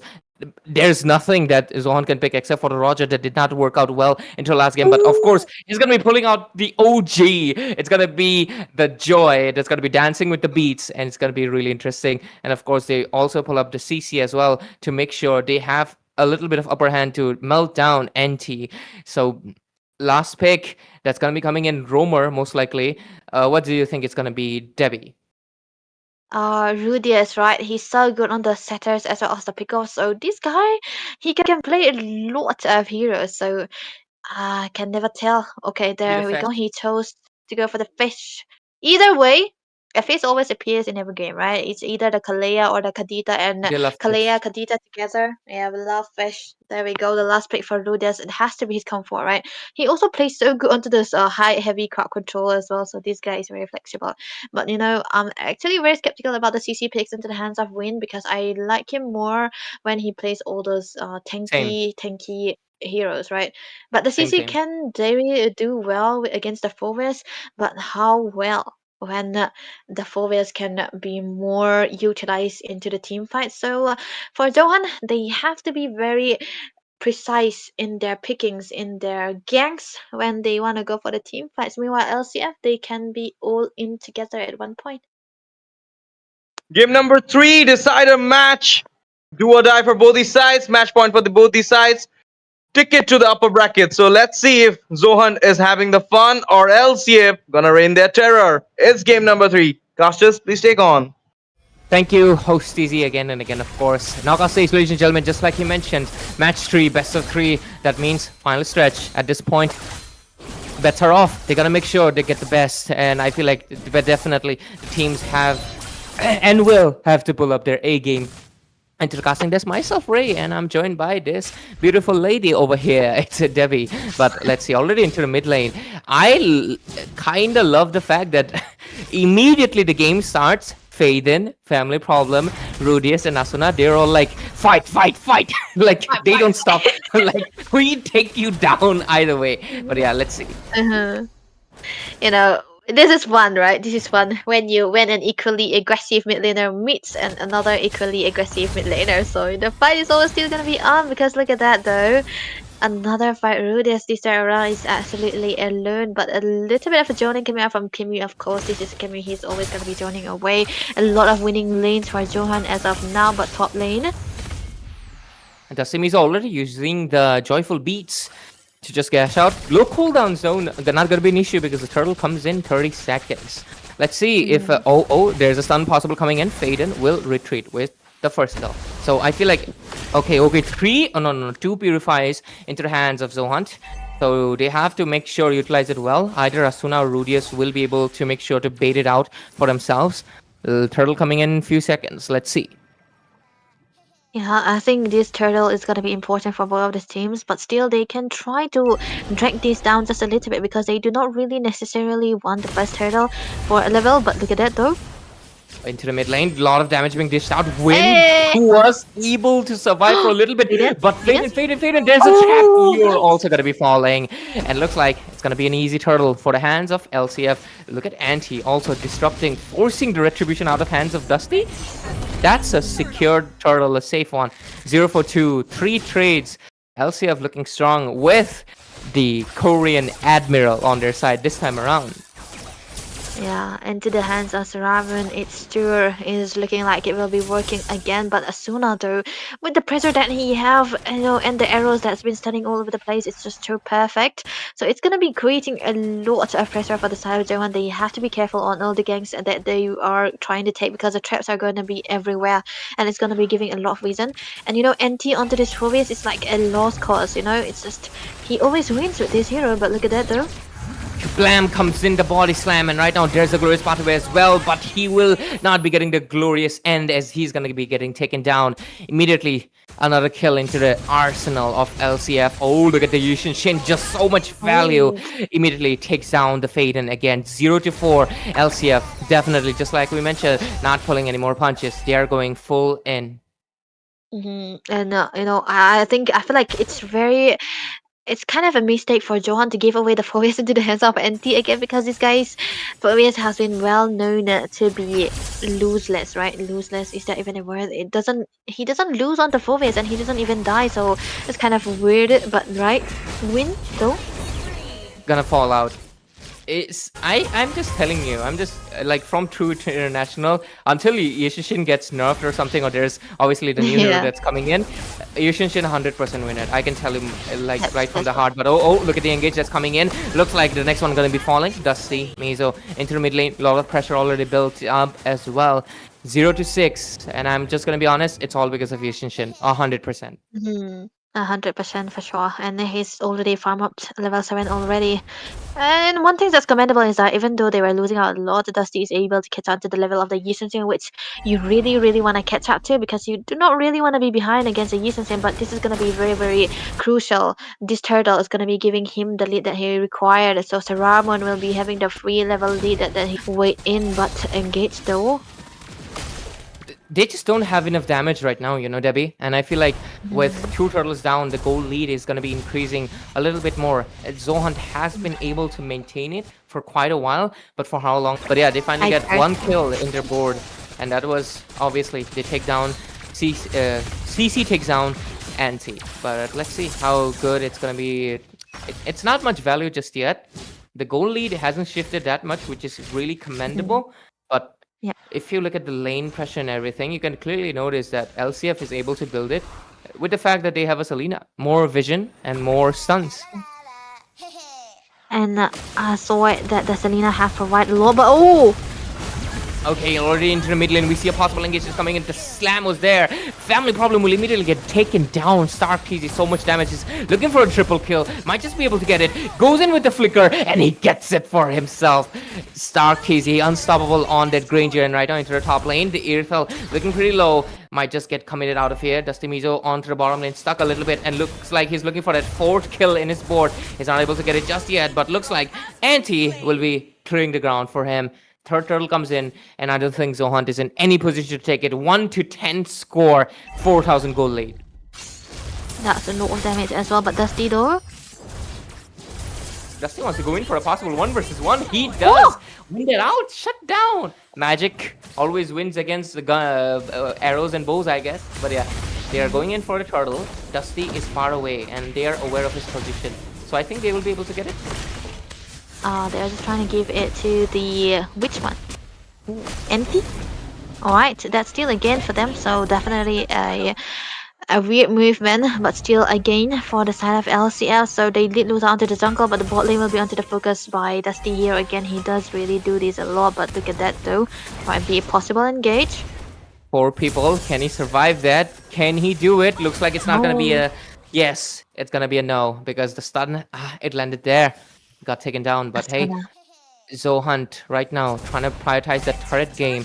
They do take down the bottom and the top outer turrets, but I feel like it's gonna come at a cost. They're gonna get traded out because look at bot lane, it's gonna be gone. And you know, it was a very, very wise decision for Stark to try to clear out the minions first, because they had 3 members hunting down onto Dusty as well, so he was able to defend out onto the bot lane as well, so no lose. And actually a gain for them. They did lose out to the top, and they could literally do that because they have the mid lane standing strong on. The pressure is going to be definitely onto the jungle for the side of Dusty here. He won't be able to fight, and he knows that he's going to be going for the split push that he usually should, but stun connecting again and again. The Hylos goes in with the glorious pathway. There's the body slam coming in. A lot of damage being dished out, but looks like the bodies are going to be falling left and right. The win is going to be the first one to be falling. Monster kill for StarkTZ. A lot of low HP bloat in the map, but who's going to be taking the kills? There's just no one left because there's only 2 people. But look at the Joy trying to do the thing, but was not able to do the dance just yet because the beats were a little bit off, and they're going to be falling. 3 people down from the hands of ZOHUNT right now. LCF, it's just coming down like hungry wolves. Going to be able to take down that mid tier 2 as well as they go deeper in. Let's see what's gonna happen. Yeah, definitely I gain for all over the place for LCF right there, taking all the turrets and looking at the vision though. Oh, Asuna! Oh, that was a great move coming out from him. Just 1 death for the side of LCF right now. And looking at the level of the marksmen, right? The gold laner Prime is level 9 and Stark is already level 12, which is a very, very massive lead that Stark has already accumulated. He was all over the place, just tricking, buying, and taking every goal that he required, and even to the extent that he already got 6 kills. Meanwhile, Prime is still struggling to get even 1 kill, and that's very understandable. But look at that, though. Few poking game here left and right, but you know, both of these teams have proven themselves to be unpredictable. They go in for engage at the moment that you'd least expect it. So let's see what's gonna happen. Lord is up, and there's obviously the conceal play that's coming in. StarkTZ looking for a possible engage. There's the body slam. It looks like Win is gonna be the first one to be falling. Godlike for this Granger, and looking for a double kill. Okay, Family Problem will be able to get it out. The bazooka will be blocked by Prime over here. And right now, I think this is basically a clear for their Lord, and they're gonna get it. No obstructions. Let's see how ZOHUNT defends this. They do have the turrets though, so they can make a few sacrifices. And they do have a bit of a clearance that they want because the Kimi is there, the Arythel is still there, but the pressure coming out from the Selena, man. Asuna, whenever he lands the skills, whenever he lands the arrow, there's always the Death Sonata flying on the face, the bullet will be taking you down, so that is a very, very massive threat that ZOHUNT is gonna have to look after. So, I think they are actually lacking out onto the sets as well because they do not have a massive crowd control that they wanna have. So this is also the reason why I do not like Win playing the CC, right? He does not have Absolutely. a heavy crowd control, right? But the Lord will be focusing onto this mid lane turret. The Hylos comes in with the glorious pathway. There's a body slam coming in as well, but Rudius will be the first one falling this time around. A lot of damage being dished out from Prime, but in the mid lane, what's happening? Dusty Mizo was trying to distract the lanes, and funny enough, he actually did it. He stopped LCF from coming in, and they're able to make sure their inhibitor still stays strong after the Lord finally will be falling down. Win has to go for a retreat. Hylos coming in back for a possible re-engage, but he will ultimately fall. Legendary for Sarktizi. And right now, the Kimi trying to dish out some damage. Let's take a look at the builds here. Oh, Prime does get the Berserker's Fury. Let's see the builds. He's gonna need a little bit more than that, right? Because Hasclaws and the Berserkers and always the Windtalker will not be enough when the Granger is already almost full build, and he's gonna go for the build onto the Wind of Nature as well. So it's gonna be a little bit hard to take him down too. And a very rich guy here, 10k gold already, and man, Prime is not having the best time of his life on this. Arythel is gonna be needing all the items so as to be the main damage dealer that they want him to be. And one thing for sure is that they do not have anti-heal onto the Hylos as well, so Family Problem was bursted down quite a lot. He does have the anti-grace, but he wasn't able to sustain that much of a damage coming out from Stark as well. So this is a very, very dire position for ZOHUNT, man. They are lacking on a lot of damages as well, and just holding Crystal onto the hands of the Steam Mizo is also not gonna be enough because every time he wants to go in, there's gonna be Rudius, there's gonna be the Kalea stressing out his hardtails and just choking you down. I think, how the pace of the game is going, the possible chance for a bounce back that could be coming in from ZOHUNT, it's just really not there yet. Because, of course, just like you mentioned, the Arythel needs to be full build to really compete. But there's just so much burst, so much range that's coming in from LCF. A possible engage that could do is everything needs to fall in like total pieces. But Anti all alone here might just get fallen down. But no, he's dishing out so much damage all by himself, forcing back Faden. Prime, you better get out of there because he's getting so much. He's getting depleted, and so is Faden. Recalling into the bush, but he's getting detected out, and I feel like he's gonna get fallen down here. But no, Hylos with the front lining is able to save him. But Starktizi looking for an angle to dish out the damage with the bazooka. Family Problem just doing God's work, but for how long? The level difference is there. Is he level 11? Level 15 will immediately be able to take him down. The minions are charging into the base. And looking at the pace, look at the damage that's coming in from Sarktiz. He might just be able to take down, but no. Rudius taking a lot of damage to the face, might just finally fall down here, but there's the joy. Dusty went in, but immediately gets body slammed and taken down. And right now, the Yo-Yo Blitz, Curtain Call, will be used to just force them back a little bit more. They have 2 people alive. I think this is defendable. Yeah, this is defendable, but the Lord is up, and they're going to be able to take it.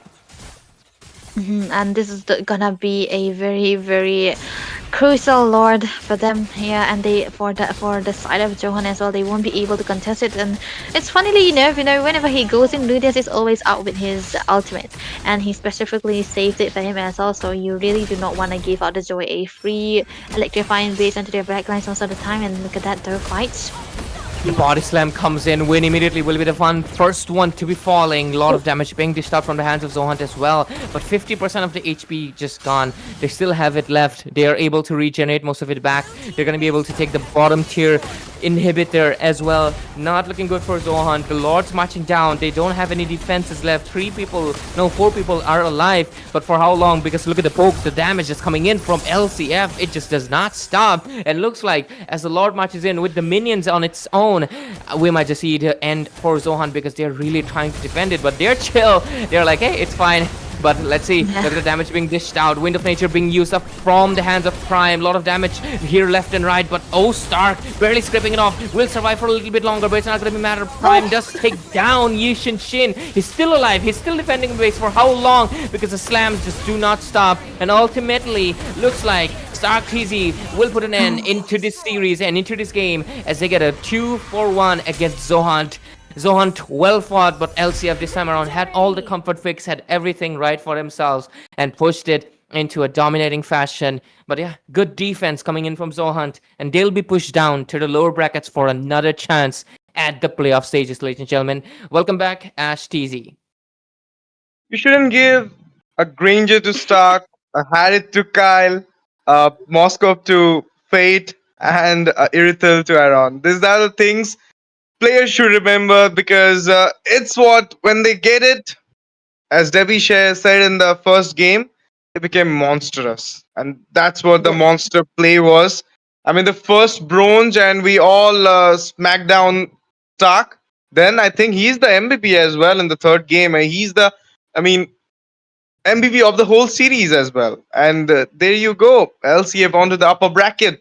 Lower bracket, ZOHUNT, I feel like they will be having a hard sip, but who knows? M3 can be revived. Blacklist onto the lower bracket, then going on to the finals, taking on to the champions. So it can be happens onto the champion as well. But this game, I'll say like it's just like the replica of the first game. I mean, they got the Ishanshin. Serar went for the Lucas, which is in the third tier. Joy still there into the third tier, or I think it's in the second tier, against a double S tier jungle. That's obviously a Ishanshin. But now MVP once again, Granger this time. Start easy. Debbie, you want to say something? Because we both were the one who were slamming him out for the bronze.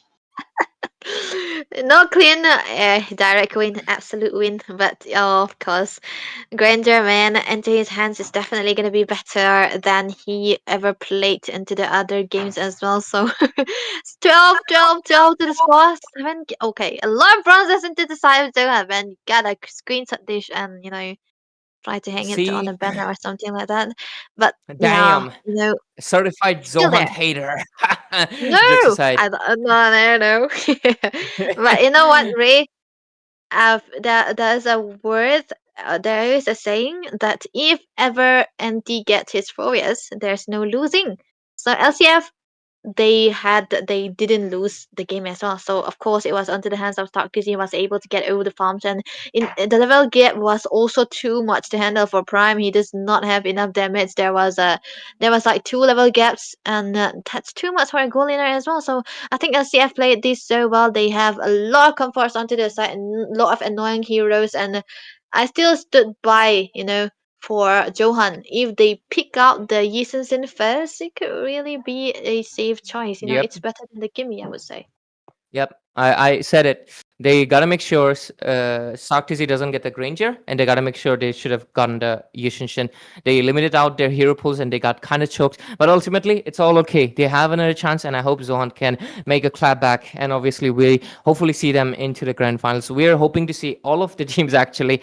Everyone deserves a spot, but only there could be only 2 finalists and 1 winner ultimately. But hey, host TZ, take it over from here, because of course we gotta make space for the next 2 teams to take it out. Yep. And that will be Tartarus versus Untitled, the territory holder. Obviously, Tartarus, the kings right now, will be fighting against Untitled, the team which got 2 spares of life. I mean, they got knocked out, then something happened to Team Anarchy. The spot was on. They played a tri-series with, against Rayuga, and then they won that tri-series against Rayuga in special grade. And they are right now here playing for the spot onto the upper bracket, or if they're gonna lose, they'll be into the lower bracket. But with whom? Against the territory holder, obviously Tartarus. So is there any miracle gonna happen today that Untitled gonna take on the game against Tartarus, or it will be as usual 2-0 for Tartarus, as I already been predicted that 2-0. Let's see what will happen. But for now, we'll be taking a short break, and other casters, other talents will be joining you for the next game. ये तारा इनको बहुत ज्यादा दिक्कत देने वाला है। थोड़ा सा फिर से यहाँ पर लौट आएंगे, अंदर जाएंगे perfect.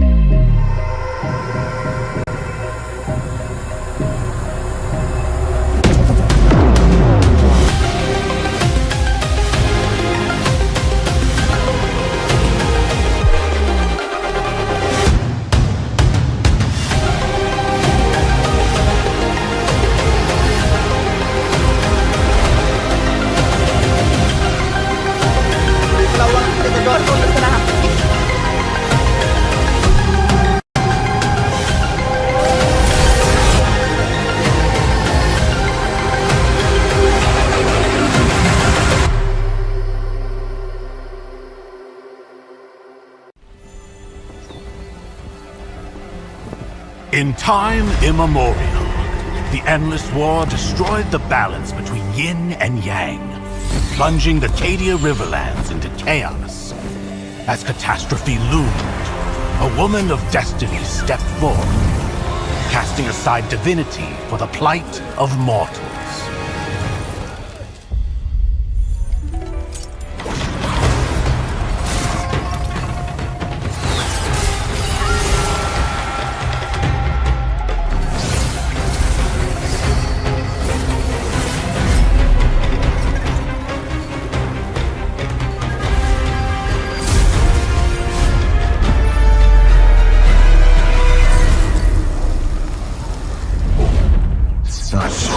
Sacrifice for a fleeting moment of peace in the mortal realm.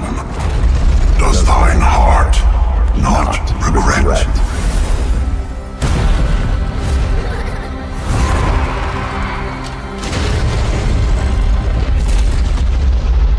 To protect the realm. What is there to regret?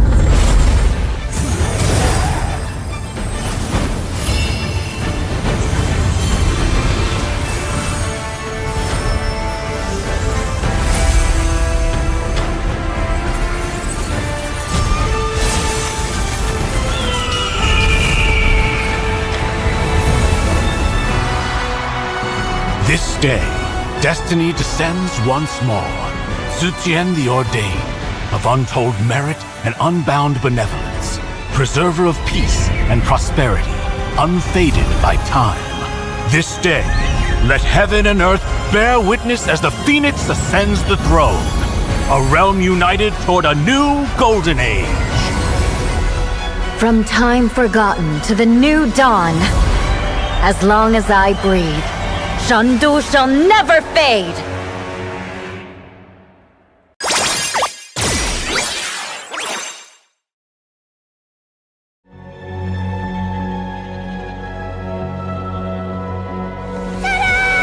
Now you'll be the best sniper ever! I'm sorry. Leave me alone. No! It's a decoy!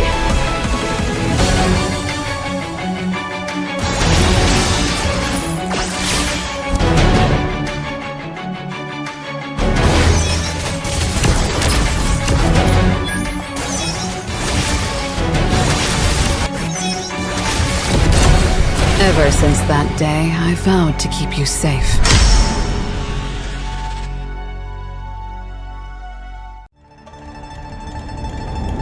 Rule with strength and conviction.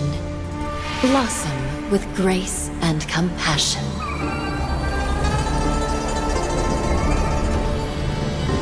My strategy spans centuries, for those I silently guard.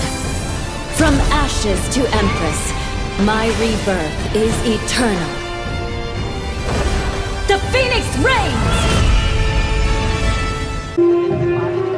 ये तारा इनको बहुत ज्यादा दिक्कत देने वाला है। थोड़ा सा फिर से यहाँ पर लौट आएंगे, अंदर जाएंगे perfect.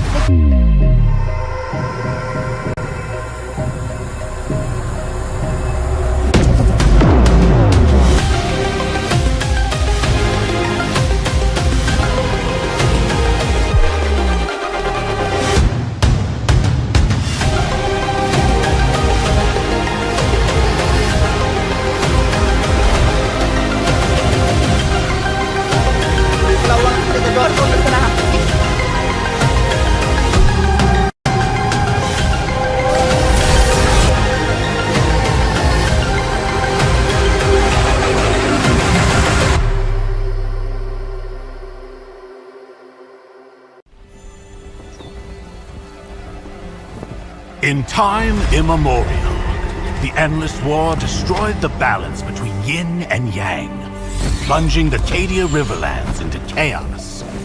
As catastrophe loomed, a woman of destiny stepped forth, casting aside divinity for the plight of mortals.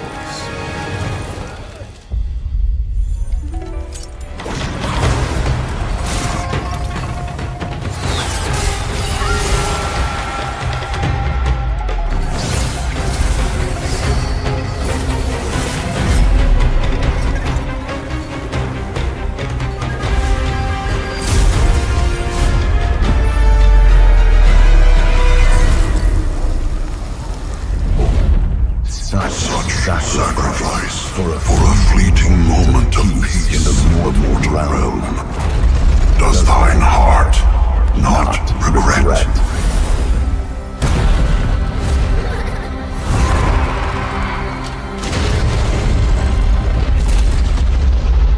To protect the realm. What is there to regret?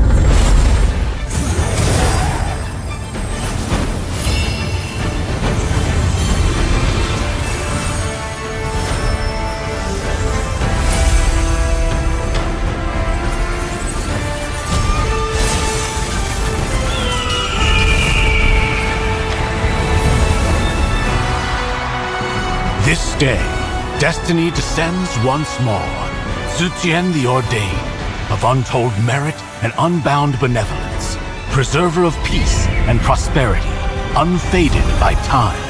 This day, let heaven and earth bear witness as the Phoenix ascends the throne, a realm united toward a new golden age. From time forgotten to the new dawn, as long as I breathe, Shandu shall never fade!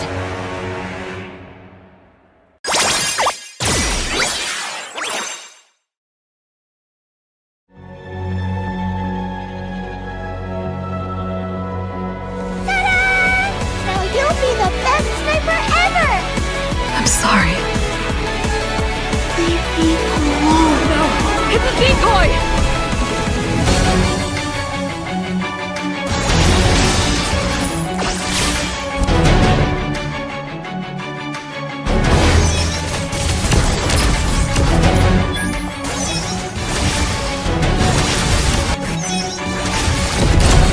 Ever since that day, I vowed to keep you safe.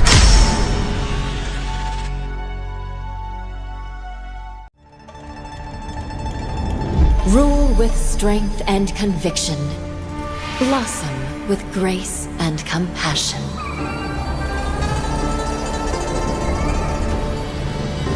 My strategy spans centuries, for those I silently guard. From ashes to empress, my rebirth is eternal. The Phoenix reigns! ये तारा इनको बहुत ज्यादा कर देने वाला है। थोड़ा सा फिर से यहाँ पर लौट आएंगे, अंदर जाएंगे perfect.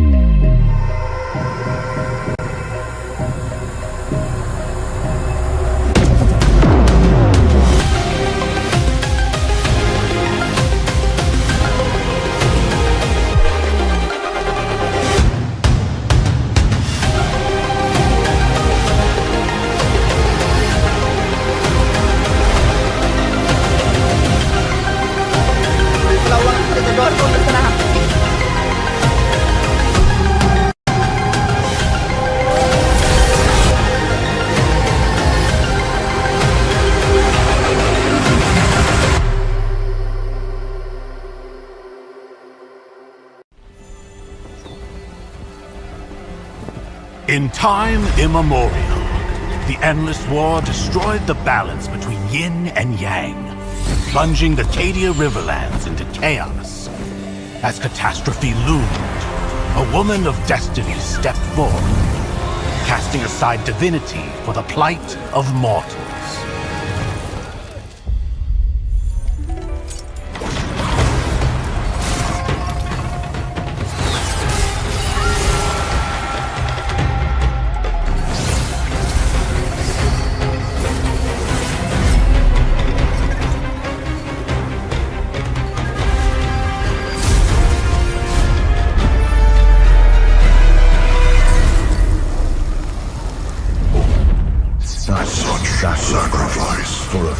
fleeting moment of peace in the mortal realm, does thine heart not regret?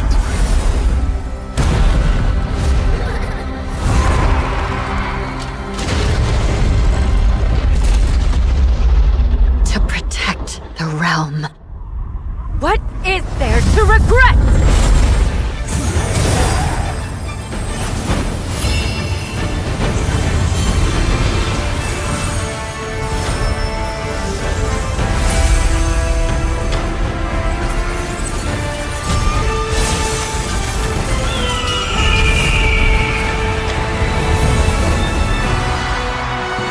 This day, From time forgotten to the new dawn, as long as I breathe, Shandu shall never fade!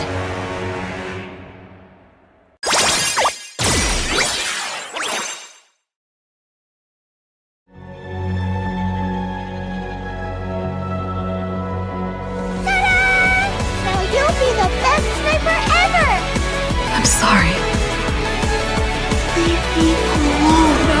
It's a decoy!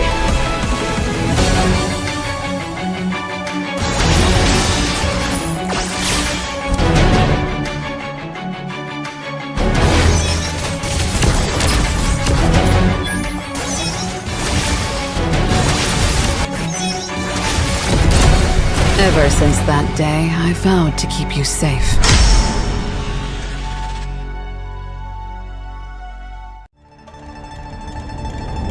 Rule with strength and conviction. Blossom with grace and compassion.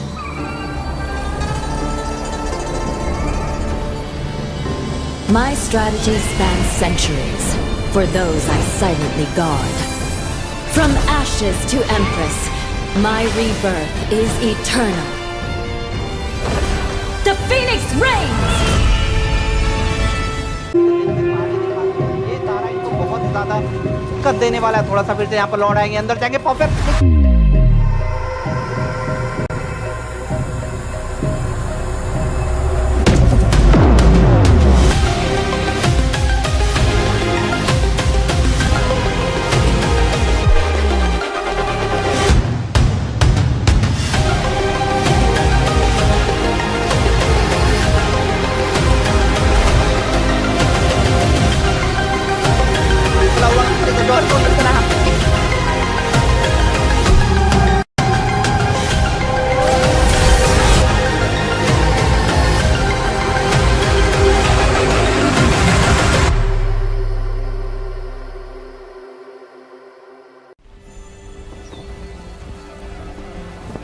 In time immemorial, the endless war destroyed the balance between yin and yang, plunging the Cadia Riverlands into chaos.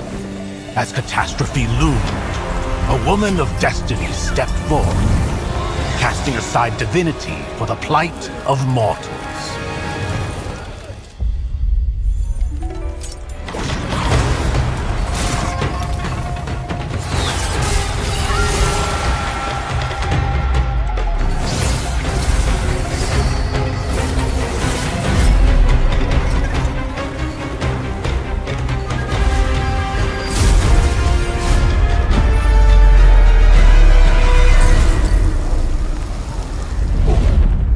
Such sacrifice for a fleeting moment of peace in the mortal realm. Does thine heart not regret?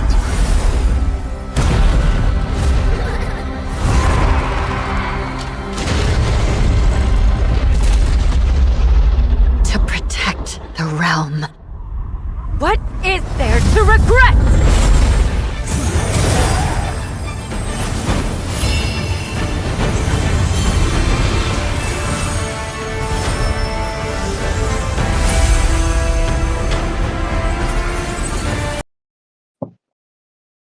Good evening, everyone, and we are back to the Mythic Showdown, which is brought to you by Indian Gaming Corps and none other than Vista Games. So, we are back with the second match. It will be an upper bracket quarterfinals between Team Tartarus, one of the powerhouses of India, and they are going up against the underdogs who have all risen up from all the way from the wildcards.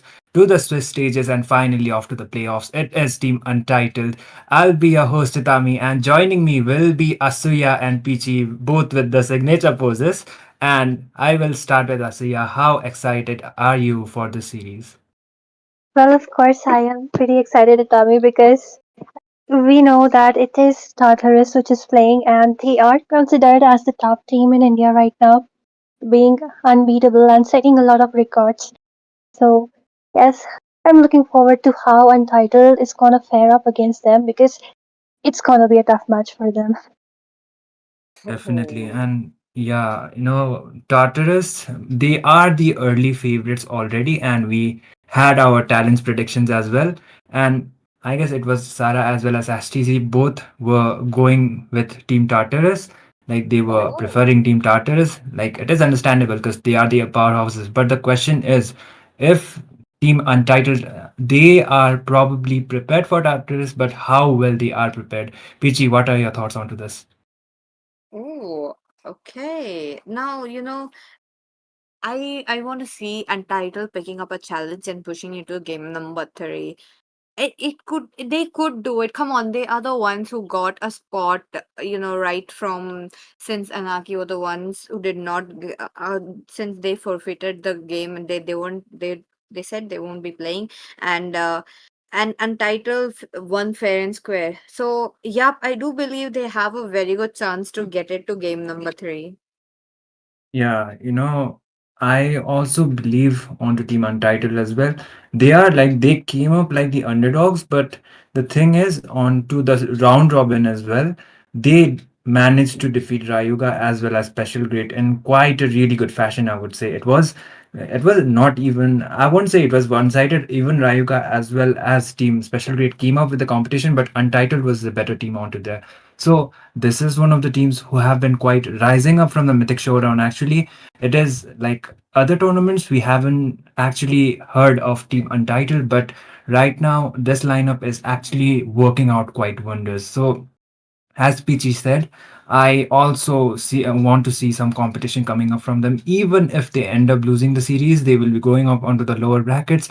But which had got the like nerfs and they have been heavily impacted. Even if the Kimi was kind of nerfed, she has still been quite dominant onto the meta. Onto the onto the mid lane most specifically. Gold lane, it's rare to see up a Kimi. They mostly go out with attack speed kind of a marksman, which will be giving them the push kind of a priority. So Kimi is not a great kind of a option onto the gold lane, but mid lane definitely, once he is able to get the concentrated energy or maybe the glowing one combined with the sky piercer, if acquired with the kills, then Kimi could be quite menacing. And like Asuya said, she can be a pick priority or definitely going on onto the ban section. Well, absolutely, and just like you both mentioned, what's the point here from all the information we have? Like whether it be the goal, whether it be the jungle, or whether it be the mid lane. Like right now, if we do see how the heroes who have either of these 2 points, rather it be the mobility or if it is the burst potential, range, burst, or mobility. These three are the top points which they look in for, and this is how they craft the draft around it.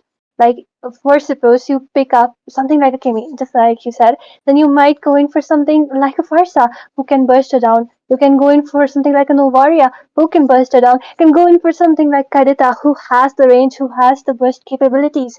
Same goes for the marksman. Like if there is a Harith, might go in for the Irithel, has the mobility, has the damage, then comes the Granger, has the range. So it's the trade off between all three of these points, if you ask me. Exactly. And, I can't wait actually to go on onto the draft. Hopefully, they are trying to, manage it out anytime soon.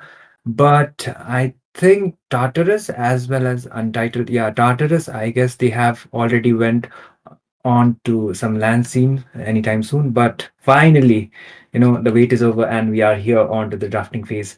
So the bands like first pick priority apparently is for the side of Team Untitled. So, most probably it will be an EXP or a flex band priority. Oh. Interesting choice to see. Let's see if they do commit to that or not. But at the same time, Untitled will be having the opportunity to have the first, first pick onto their hands. Now, will the Lapu Lapu be a very staple ban for them or not? Given the fact that if I do believe Matilda also been such a perma ban. Well, definitely the core laners are something which you really want to choke down in the early. And of course, like Shane and Kyle, one of the best marksmen, you really need to keep them in check so that they do not snowball. Do not make use of the snowball and lead the game to victory in the late. Because hands down, even if you're doing good in the early, like even if it's kind of equalized, it towards the late we all know it's all down to the retributions of the jungler and of course the core, which carries. That's why it's the core. But right now, I'm most excited about the roamers from both the sides. Like we have already seen how good Joker is on the roam. Whatever he picks up, he knows the priorities. He knows whom to safeguard. He knows when to engage, when to disengage. So, like from the side of Team Untitled, they have a pretty good sync. But will they be able to just break that sync, which will be coming in from the side of Team Tartarus? Yeah, that will be one of the questions, actually. Yeah, Pichi? Definitely. Interestingly enough, this time around, Tartarus have went in for some kind of like little bit of a safe ban. This doesn't target much as of now, but closing of the EXP much really is a good choice. Uranus, as expected, there's no Matilda as of now, so Team Tartarus or Team Untitled can pick it up for themselves. But there's still one good hero left, as a first pick. What do you think about that, Itami? Lapu is or like Lapu Lapu is already open actually. So Yeah. if he is not a first pick right now, definitely it will be Team Tartarus picking it out. Because I have already seen 27 actually picking out the Lapu Lapu for his side, and Lapu has been, one of the most like one of the heroes that has been able to capitalize the most after the buffs he got. But apparently it will be a Bakshia priority. A flex pick, he can be going out onto the jungle or maybe onto the room, but still a good option. Yes, Okay. he's the pick, and I know Peachy, you're excited because finally we do see Matilda from the side of Team Tartarus. Okay, Kimi on a Matilda, and honestly, it's my first time seeing this, so I'm quite excited. And at the same time, Tartarus has decided not to go in for the jungle pick right now, although they already revealed that the marksman will be Moscow. But I think since the card aren't revealed yet, so Untitled might have the possibility to just maybe not show off their room. Like they already have the Baksha. Now they can just wait uh what Tartarus goes for in the jungle position and accordingly pick the room. Maybe something like a Franco if it's an assassin, or maybe something like a Hylos, or something like a Badang, which or Tigreal, just to counterbalance the draft. So maybe picking up the room early might not be a good option. Let's just see what they're going for since okay. It's already out into the open. Padang will be the one which will be prioritized.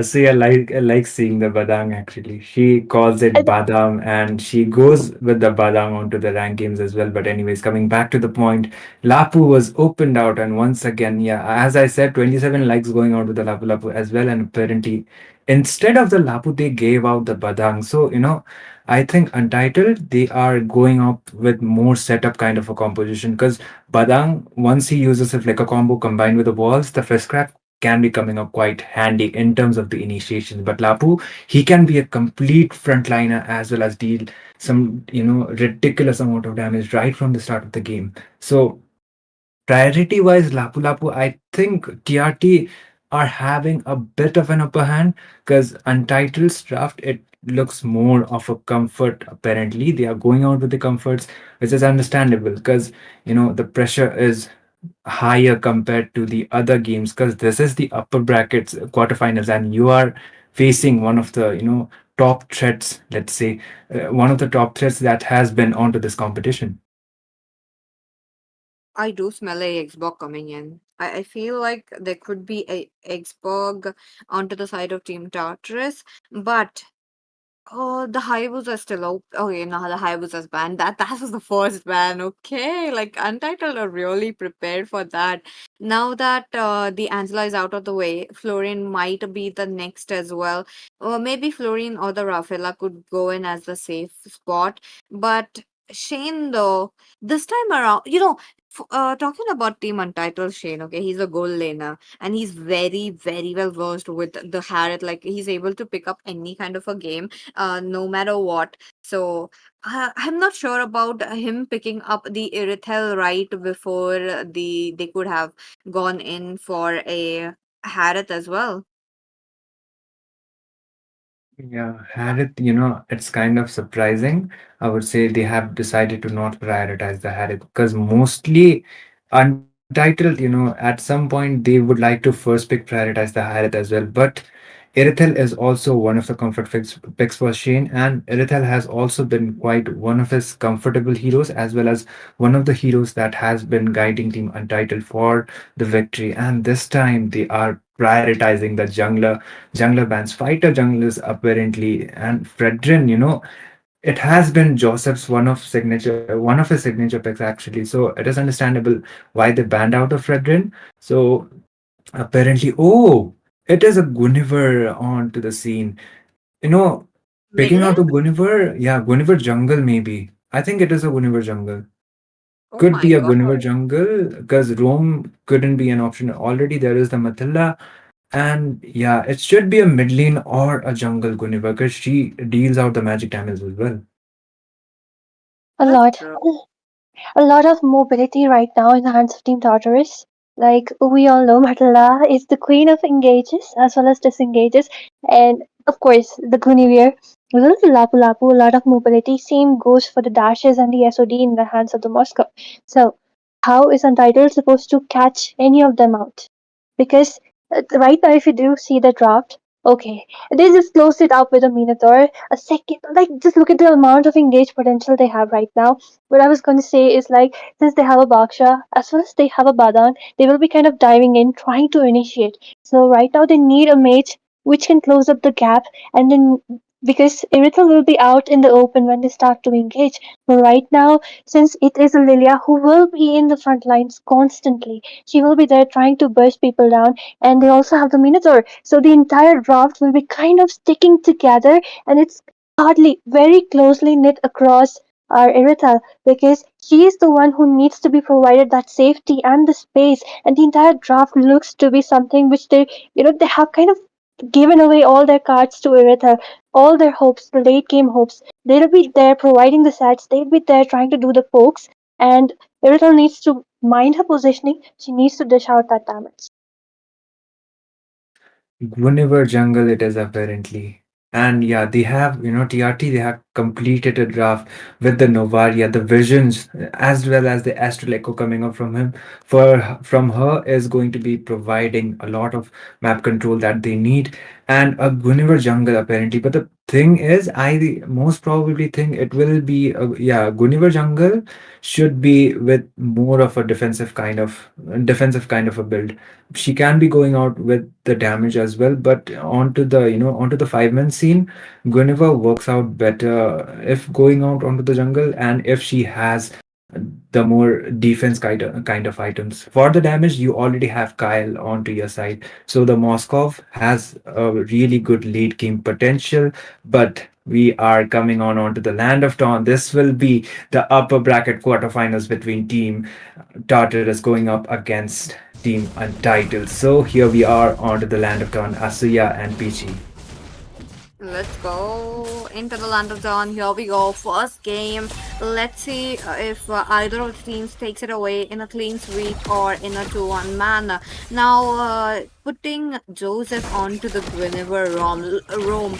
Sorry, not a Rome. I mean, a jungle. Long time no see. This is really a surprise pick that Joseph has come ahead with. But okay, Sunshine very eager. It is still going in. The blue being taken successfully away by Joseph, but the raid still follows up as they're still looking for the jungle invade. Since Untitled does have Lilia, really great early game potential onto their hands. Do not want Joseph to farm at all. And still, Oh, the two-man lockup coming in from Guinevere, but the follow-ups are not enough. Kyle trying to just poke. Same goes for Shane. They're still looking for some engages. Just look at the way they are just closing up and forcing the Guinevere to recall. they just decided to, disengage as well. A good call coming up, but yeah. That's true. That's true. But they've been just looking around the total play though. No first blood so far coming in from both the sides. I do believe Deadly will be that behind of 27, who would be just, oh, look at him, bravest fighter going in, trying to get Daki, but Daki with the Purify is out of the way. Now, for the side of Team Tartarus, the EXP difference really plays a big part, and they need that difference to make a play. Definitely they do, but two-man knock-up. There's the ball coming in. Badang managed to grab onto the turtle, but meanwhile, Baksha looking for the stun. One member stun will not be able to survive. Guinevere manages to dash away with the second skill, but 27 will not be remaining in the battlefield as he will be sacrificing himself just for the survival of the rest of the team. But just look at Untitled, the way they are so aggressive and taking away the orange from Joseph. Not having a good time, Tartarus. Agreed, agreed. It looks like the first part will be going down into the hands of Team Untitled. It was just a little bit of a fast gameplay, but oh, wait a minute, Kimmy, level 4 already, zoning out Joker as much as possible, trying to give path for Joseph to actually go in, and yep, they do. Okay, we do see some knockups coming in from the side of Joseph, trying to take down Daki. Will not be enough. Sunshine is there all the way from the bot lane. Kimmy seems to be in a tight situation, joined up by Shane. Another kill in the hands of Team Untitled. What is Tartarus doing? Oh, that might be a misplay coming in, the way that they were just going in. But oh, wait a minute, Joseph is not done enough. Oh, he goes in with a spatial migration, and yup, Eden would be the one with the last hit. Look at them. The team's just going in for the bottom lane as soon as possible, while Sunshine also making sure that the exit part will be closed. Now, Itami. Team Tartarus have been moving quite fast, but Untitled are the ones who's taking the kills. Yeah, and it is giving them the early game advantage apparently. Maybe it is because of the draft as well. Oh, the brave fighter comes up, but no engages by far. The second turtle will be spawning anytime soon. I think Team Untitled, they are. Joseph is there. Okay, doesn't manage to grab onto that blue, but the turtle fight already getting started right there. Okay, so far so good coming in. Looks like onto the turtle. We are looking at the skirmish. Lazy Boy Joseph would be the first one to take down second turtle. Though they are going in for the Joker, though one last hit. Kyle will be the one with the finishing hit. Daki, on to the other hand, the Black Shoes really working it out, but that's just so much damage while Kyle picks up a double kill. Admits that this is a well trade going in, while Shane almost takes down.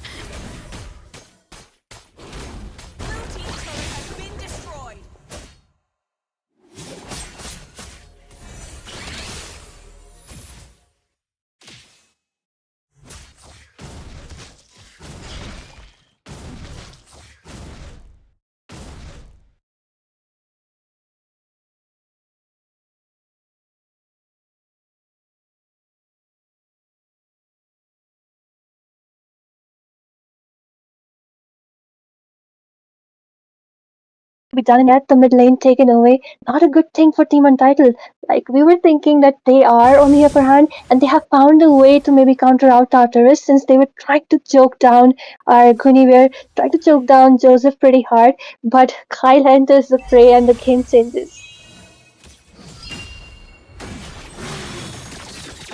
That's true. On to the other hand, they are trying to go in for a chase. Now, You're talking about how Kyle is getting the farm up, and look at that. Deadly, on to the other hand, is on a chase. What is he going to do though? It's 27 who's gonna get a little bit of a damage up. He's just very interested in taking down his minions, trying to transcend towards his safety, but unable to do so. Deadly will be the one with the finishing touch. Talking about the same, Eden with low mana has to retreat, and they have to give up their first tier 3 turrets. Now, Itami, look at that. Both the teams are really catching up the pace. Yeah, before it was Team Untitled having the advantage, but slowly but surely it looks like TRT are also coming back online onto the game. But the turtle being spawned and they have already started to contest it. We do see Kimina really low HP takes taken down by Shane, but of course the Gooniverse grabs on to that turtle. That was a pretty good knock-up coming from his side, taking a lot of damage. And here comes the Baksha right from behind. Daki dishing out a lot of damage, manages to grab onto them. With one meteor strike, it's all it takes to take Shane down. Kyle takes up that exchange as Deadly is the next one to fall. Still trying to dish out a lot of damage, but both the tanks have nothing in their arsenal to provide some CC. But they are a bit of tanky, and Tartarus, Kyle, as well as the rest of the team just decide to back off for now because they kind of went out on that exchange. That's true, that's true. As of now, Untitled are the ones with the lead, leading by one score. Look at them. They are very much interested putting pressure onto the map as much as possible, given the fact that they have a Moscow in their opponents. Moscow's primary work is to just move around the map, get his farm up, and after the 12th minute, just enter the team fight and just delete them. And before the 12th minute, he's just about to take off as much as turrets onto their hands. We are looking at the same, all the tier 3s are already popped off, and I'm guessing this game is definitely gonna go easily around the 18th minute. Well, I think so too, maybe. But then the later it goes, but never mind, Sunshine tries to do some engages, tries to stun down Kimmy, but Kimmy has a lot of mobility for now. And the macro in the hands of Team Tartarus. I mean, just look at Kyle. 4 kills. And even though we know that Moscow is some of that kind of marksman who scales up towards the late, and yet already 4 kills into his hands, doing a perfect job in that split push. The SOD is always connecting, gathering him up on those team fights. And with this, Matilda, even though squishy in the early, finally getting that flask, so she will be more sustainable in those team fights. Yep, plus going to be such an important factor for Kimmy this time around with the Lord spawning up. Talking about the level 1 Lord, but they are much more interested putting much more lane pressure. Hey, but wait a minute. Okay, a little bit of an action. Looks like 27 will be getting a taste. Flickers out of the way and making sure for his safety. He might go in for a re-engage, but as of now, they need to go in for a formation towards the Lord. Well, definitely they do, especially Deadly. He needs some baiting. Like maybe the Baksha, he needs to bait out some people so that he can actually use up his flicker and second skill to stun down people, stun lock people, and Joseph as well as Kyle being the important people who really need to be in that zone to be stun locked because they are the priority picks right now. So the teams looking to contest for the Lord. The Lord dance already getting started up. Kimmy providing some vision, trying to do some baits. Eden with the vision. Mr. going in with the circling eagle. Okay, Joseph also enters the fray. The knockup's coming up and Joker will be taken down. The SOD also connects. Kyle will be entering the fray as soon as possible. A second kill as Sunshine with the next one who will be taken down. Daki, really low HP. This is her ultimate, but Teen comes for the Badang trying to set some things up but will not be possible as the stun lock doesn't connect. The chain isn't enough, and with this 2 front tanks down, Untitled needs to back off and an easy loss for the side of Team Tartarus. Teams are really actively dodging the Astral Echo coming in from Eden quite in a good manner so that they won't be chunked out of 25 HP, but Team Tartarus with the perfect, initiation, how they were trying to avoid it. Okay, Daki does gets a taste of a circling eagle with the black shoes, managing to save herself. But for how long? Look at that. They cannot go in for a re-engage given the fact that Daki has just lost her black shoes, so they'll have to wait it out. But Untitled, they are getting those pressure, taking down Joker as their first manner, since he was a little bit out of the place. Like the members were coming in, but the members were just few seconds late. That really mattered a lot, and with that, Tartarus took away a lot and coming up with a lead. Now, Vitami, what do you think about that? As soon as the game progresses on to, the later phase, oh, there's the engage coming off Dang, and Joseph goes down onto the process. That was quite of an overextension.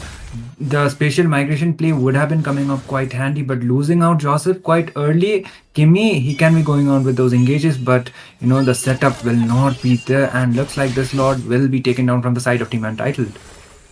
Kyle, look at Kyle. The damage this guy is throwing up. 27 follows up, tries to be in the forefront, but the disengage is there, and Joker tries to use up that beautiful knockup, but it will not be enough. And the meteor strike, always striking down Shane, manages to barely survive in really low HP. And with this, only 3 inhibitors remaining for the side of Team Untitled. And I would say, just like I said before, that how that the entire draft, which was centered around Irithel, might be good for them in the early, but they are paying for it. I mean, just look at this. Shane taking so much damage from Kyle, and Shane is the only one which they need to take down. And with that, there is nothing left in the arsenal of Team Untitled. So it's getting easy for Tartarus, who know how to prioritize, whom to prioritize. Definitely. Onto the same note, Daki is really a very good contender for Kyle, though she was able to pop up quite an HP that forced Kyle to push the flicker out of the way. So this is going to be a bonkers, though. She needs to just place the blooms very, very safely. As of now, Shane jumps in, but it's just a little bit of a manner that they wanted to get their members low. Wait a minute, Joseph as well as 27 still waiting around the corner, but no, they are not going in. Well, I'd say it's a smart play coming from Tartarus. Now that they know that Irithel is the only one they need to take down, and of course Daki too, but then again, marksman is the priority since the entire draft is based around her. Just look at them. The way they are baiting them out. They want them to come out from the base. They want them to break their wall around Shane, the wall around Daki, and that's how good Kimi as well as 27 are baiting people away. That's true. That's true. But at the same time, look at that. Joker this time around playing it safe. He knows if he goes down first in those team fights, it is going to be a problem for the whole team. Kimi, on to the other hand, 50% of his HP left. You're talking about Tartarus, who are very keen to take over the Lord. Sunshine, will he be able to get his retribution right on Lord? And that is the Lord going down into the hands of Tartarus. They're going in for a fight. Joker with the Minolan Fury. Wait a minute, 27 will be taken down. He was too far trying to zone them out. He did his job, given the fact that Team Tartarus did get the Lord. That was a wonderful engage from 27. He backed off. He made Irithel as well as Daki, two of the main crucial members, to back off from that Lord fight. And with that, Tartarus easily grabbing it out. So Itami, what do you think? What is Untitled supposed to do? Joseph just goes back, and it would be better if they try to clear out those waves as much as possible, because it's only the inhibitors for their side remaining. It is going to be quite of a tough defense, and this time Joseph is still alive, and you never know when the Guinevere is going to be jumping on you with the spatial migrations. So the engage is definitely coming up, but Kyle can, as soon as the engage is there, no matter where he is, he can just use out the SOD and go out with the complete engage like he was doing before. It will be depending upon how Shane will be positioning himself onto those team fights as well. As soon as he is taken down, the damage potential from the side of Team Untitled just goes down. Okay, the circling eagle, followed by 20. the spatial migration, but this isn't enough. Although the knockup takes down Joker, 27 follows up. Kyle dishing out a lot of damage from behind the scenes, trying to take down Daki, but Deadly in the forefront, trying to stun lock him down. The rest of the team, along with the minion, the pressure is there, the SOD is there, and Deadly will be taking down Kyle in that engage. But the bases has been locked down. Will they be able to defend? As only a few members are remaining, a double kill for Deadly, but it will not be enough as the rest of the members have been wiped out and the base gets locked down as the first game taken away by Tartarus. What a game that we just witnessed. Oh, Kyle just getting caught on those walls, just bonkers. But again, that was just too much pressure you're talking about while the Lord were coming in, the minions coming in. They had to act very fast. Sunshine, on to the other hand, really tried to, corner out the Lord as much as possible, but it wasn't in their favor. What a game. Definitely. As much as the game progresses, mostly it is Team TRT who stays up with their discipline, and the discipline is actually paying it off. Early game wise, I do believe UT they were having quite of a control, but Joseph with those retributions, man, Baksha, he tried to go in onto four people as well.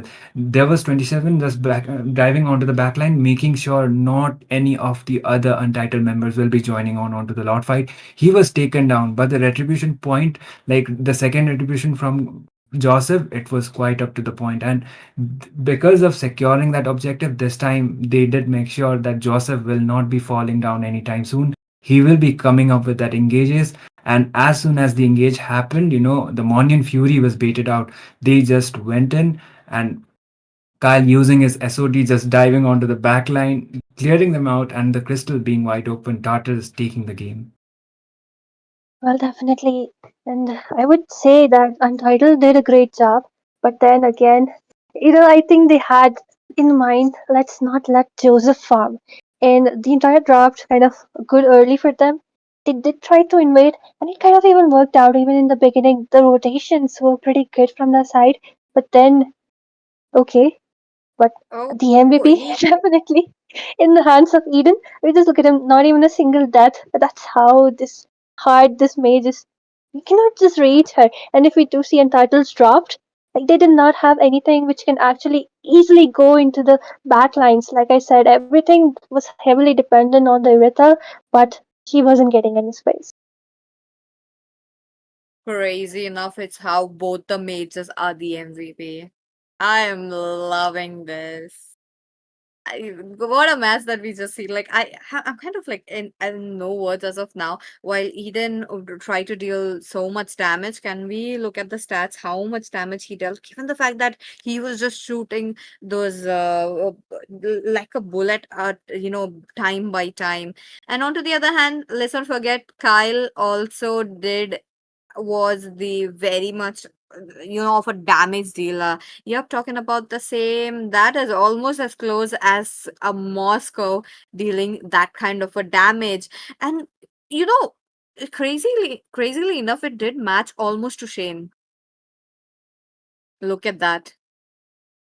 Yeah, and Shane, he went out with the comfort, but I do think Erethel's attack speed was not scaling up with the Moskov. Because Yeah. Kyle, onto the laning phase, I believe it was not that much of a goal issue, but the engages that happened as soon as the game was progressing, it was Kyle who was having more of an advantage. Like he was the one who was more fed with the kills.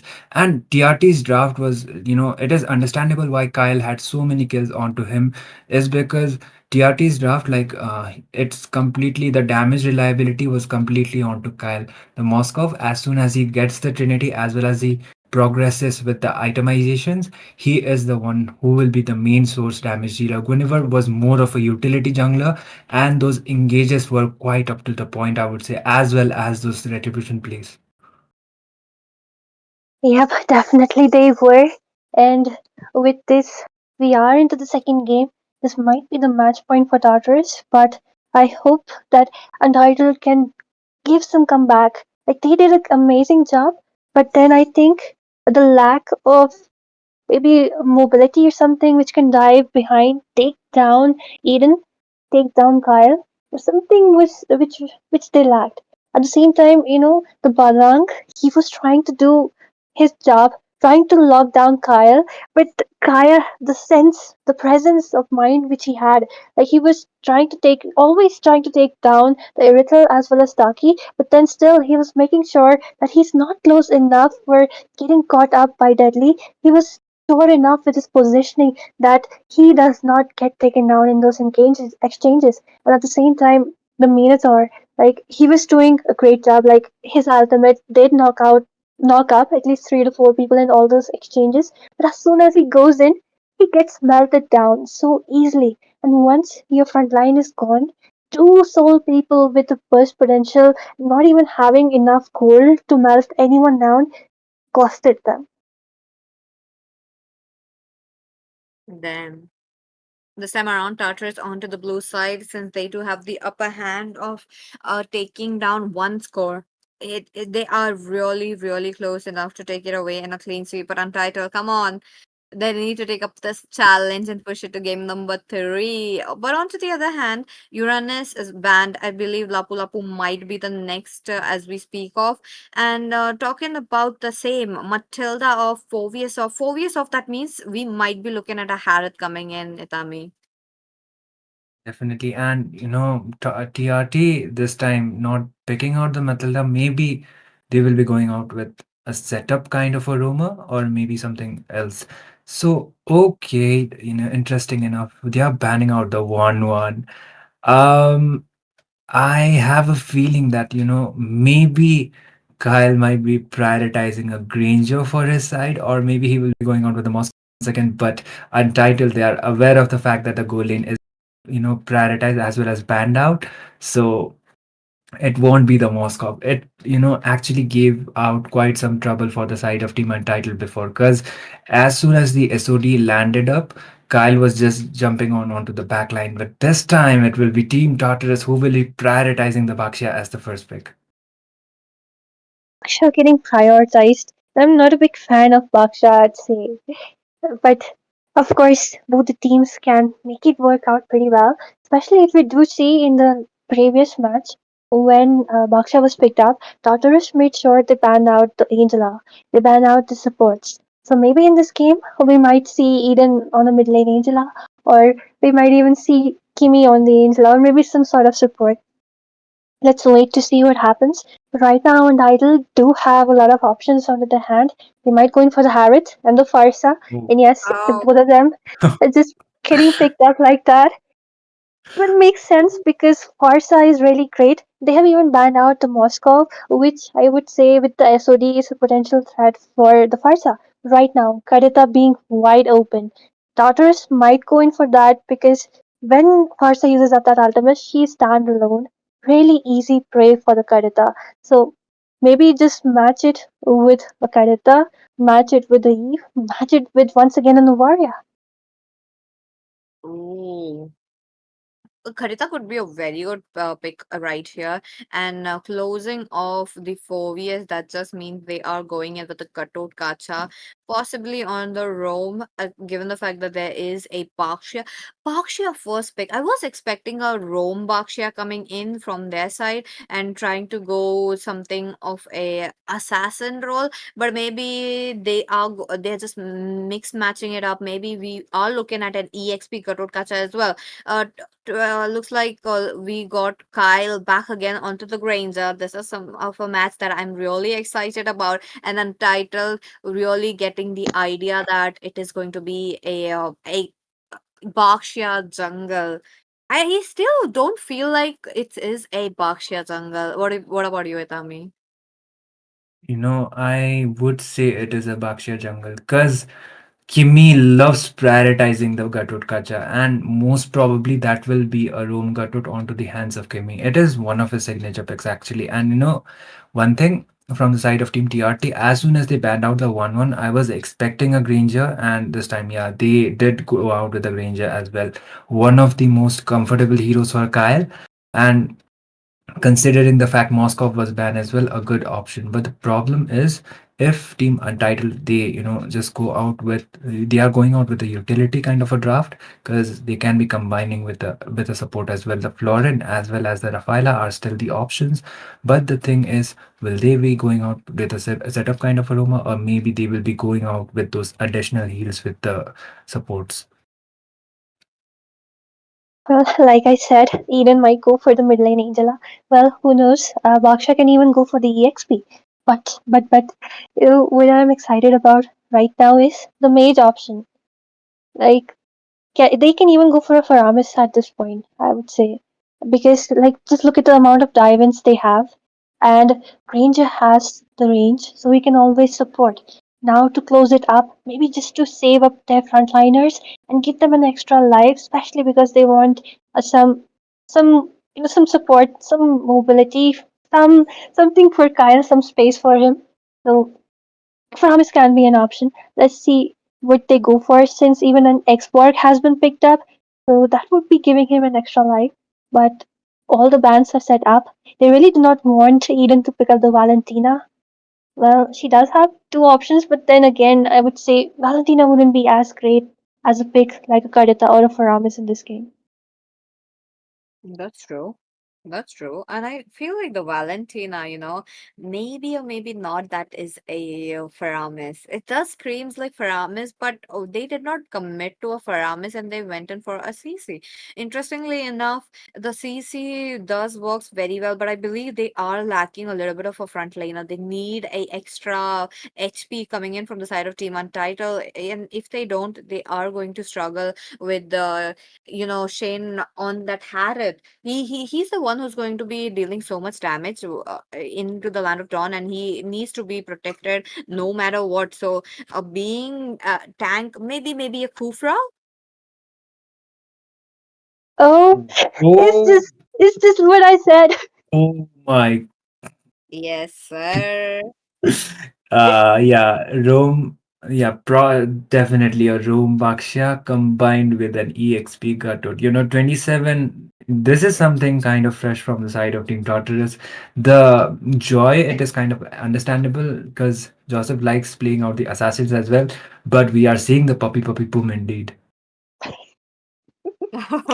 Oh, a long time no see the from the side of Team Tartarus. How will Team Untitled answer to this heavy HP aggression, heavy healing aggression? What are they going to do?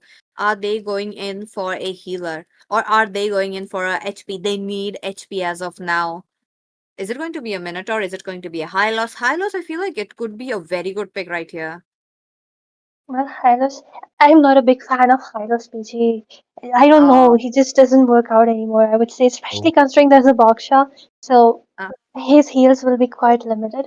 But yes, it is Joker onto the Tigreal with a setup kind of tank. So Kyle will be on, like, there will be a lot of purifies from the side of Team Tartarus. But what's kind of surprising is, like, Joseph is going for Joy, and I've seen him play Joy pretty well. But then again, Untitled, they have nothing to hold down this Joy. She has so much mobility, and Daki will be in quite a lot of trouble, especially when she's using up her ultimate. If Joseph goes in, Kimmy dives in, Kyle decides to just snap her down from her ultimate. So yeah, she's in quite a precarious position if you ask me. I do agree Yeah. with you, Afia, on that note. And the turtle is oh, sorry, my bad. We are Yeah. yet to go into the land of the. It's just a little bit of a force here today.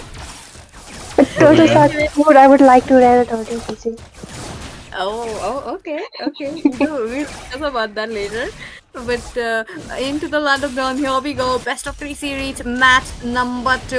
Let's see who picks it up. Is it going to be Tartarus, who do have one score already onto their hands, or is it going to be Team Untitled? I'm liking how Team Tartarus went in for a little bit of an early gameplay with the joy, trying to get the game, get the snowball onto their hands. But wait a minute, looks like Kimmy is getting interrupted. Well, same thing as the previous game, like Kimi being aggressive, trying to provide some vision, but then he just gets bombarded by three people and gets taken down. But in the top lane, we do see Baksha facing quite a hard time against the CC, but makes sense, of course. she is the queen still stands like that up to this date. And then again, like I said, Eden is on the Angela, by the way. Yeah. Oh, Wait a minute. 27 barely oh, manages to survive with a revitalized Deadly, trying to be as deadly as possible in the early. That was quite a great, exciting gameplay coming from both sides. I yeah. do The agree thing with is, you. Revitalize was baited out though, but okay, Deadly might just okay. He will be able to recall it out somehow. The turtle will be spawning anytime soon, but Joseph might be trying to engage onto Sunshine.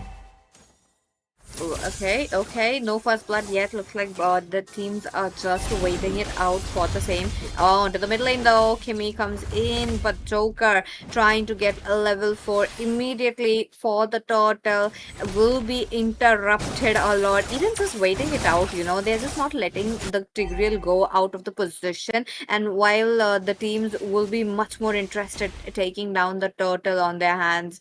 But Team Untitled have the range with the Farsa.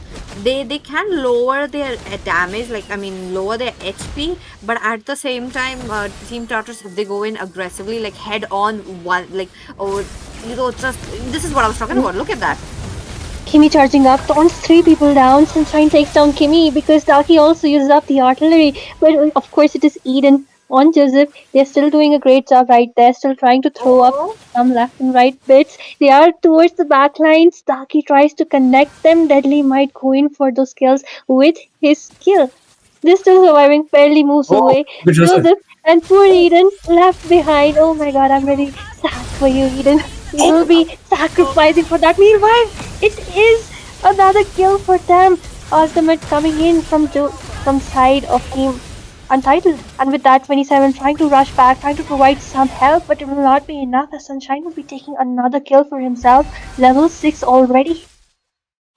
Untitled with that early game aggression, even though they are the ones with no early game heroes. Talking about the early game sets, you know, comparing it with the Joy, of course, and lovely engages coming up. Unfortunately, they little lost up the turtle. This is just a little bit of a gold disparity, which would be there onto their hands, but Team Tartarus are getting backed off. They will be have to play a little bit safer, given the fact that you have Eden on the Angela as the mid laner. They will be lacking a little bit of a magic damage. It would be covered up by the Harith, of course, but in a way they need a little bit of a control in the mid, as Daki on the Fasa have that control, has that AoE area on the hands. It is just not as the same for the Tartarus. So let's see. Bottom lane, we do see an engage coming in, Nasir.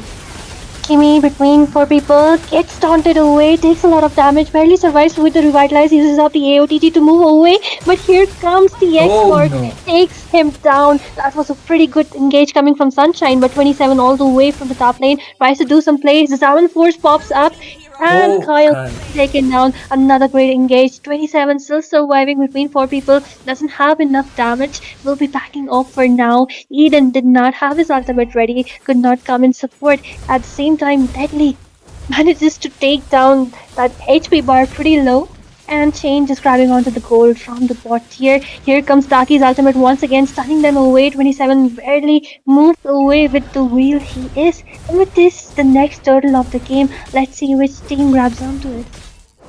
Let's see. Let's see. As of now, it is into the hands of first turtle Tartarus, second turtle, I believe. Okay, looks like we did get it on, but wait a minute. Shane goes in with the Salmon Force, targeting Eden, and onto the back lanes. It would be the Joseph who takes away the turtle, lasting insanity, targeting Carl, looking quite low, will be taken down onto the same. Not Daki though. There have been revenge plays left and right. Talking about the same, members are still trying to zone it out. Oh, Joseph though, that was a very quick play towards taking down Sunshine's buff, but it was a failed attempt. Giving Harith to Shane. Just like Idami was saying, and everyone else knows that Harith is a signature pick of Shane. Yeah. Imagine where he's blocking off Kyle. Something you wouldn't imagine because Ranger is kind of a counter for a Harith, but yet it is Shane overpowering Kyle right now. So yes, doing an amazing job. He knows his priorities, but of course, Daki also knows whom to poke, whom to burst down. So this combo of the Harith as well as Farsight working out pretty well, and Sunshine, of course, clearing up all the potential threats which are left behind. But right now, Oh no. Daki getting targeted by three people, gets taunted, gets stunned, and Angela Eden coming up, taking her down with this engage still continues in the mid lane. The revitalize being used up just for surviving. Sunshine's Firaga armor gets taken away. The rest of the team. Oh, the ultimate from Tigreal manages to grab onto Eden and he will be taken down. Shane coming all the way from the bot lane 27, draining down his HP. Meanwhile, in the top lane, I think Joseph is waiting for Deadly, waiting for someone just to take them down. Yet he might go in for that exchange, but Deadly already in full HP. The damage from Joseph isn't enough, the burst isn't enough. And with this, Untitled doing an amazing job, 2 for 11. What a game coming in. Tartarus are really pushed back as of now, with them not giving Kyle the space to farm. They are stopping it. Look at them. They are trying to go in for a formation to get a gank on. Will they be able to be successfully do it, given the fact that there is turtle coming up? This is the last turtle of this match. Let's see which team picks it up. But onto the same note, Team Untitled are scattered all over the map. Look at that, Eden getting cornered out once again. Has the Purify to get out of the way. With this, all the teams gathering up, 27 going in once again gets taunted down, melted down, Daki grabbing onto that kill. Meanwhile, behind the scene, Tigreal with the ultimate, the AOTG also drops down, Eden with the hard guard, but Joseph will barely survive that assault. And with this, all the members from Tartarus are falling like dominoes one by one. Only Kyle is the one remaining. They're even giving up on the turtle. As with this, they will be grabbing on to the first tier mid from the mid lane, opening up the map for themselves. An easy lot for them, but the rest of the members are coming back. They want to deny even the blue buff for the side of Team Tartarus. This is much needed as of now, with a lot going in. Untitled being very keen and very fast about it. Itami, what do you think? Inhibitors will be down or not? It most probably should be until the lane, if they are able to sync it out, then definitely it should go till the inhibitor towers. And the problem is the goal lead is also looking favorable, quite favorable for the side of Team Untitled. Onto the mid lane, mid game, actually, even the trades were quite high for the side of Team Untitled. The goal lead was only like 2k difference, but this time the consequences as well as the itemization advantage is for the side of Team Untitled. So all they need is a good initiation as well as a good concealed play from Joker. And there you go. The Diamond Force won't be enough to save Shane. And to save Kyle. Joseph. And he will be bursted down by those three members. Meanwhile, from the top lane, the Lord is also marching down, and Tartarus is losing up on the inhibitors, on the turrets which they have right now. They're still closing it. Kimi going in with the AOTT does not connect to anyone, and with this Untitled going in, and the damage coming in from X-Work isn't enough. Eden barely surviving with the passive from the Flask. He will be going down though. That was too much of an overextension coming from his side.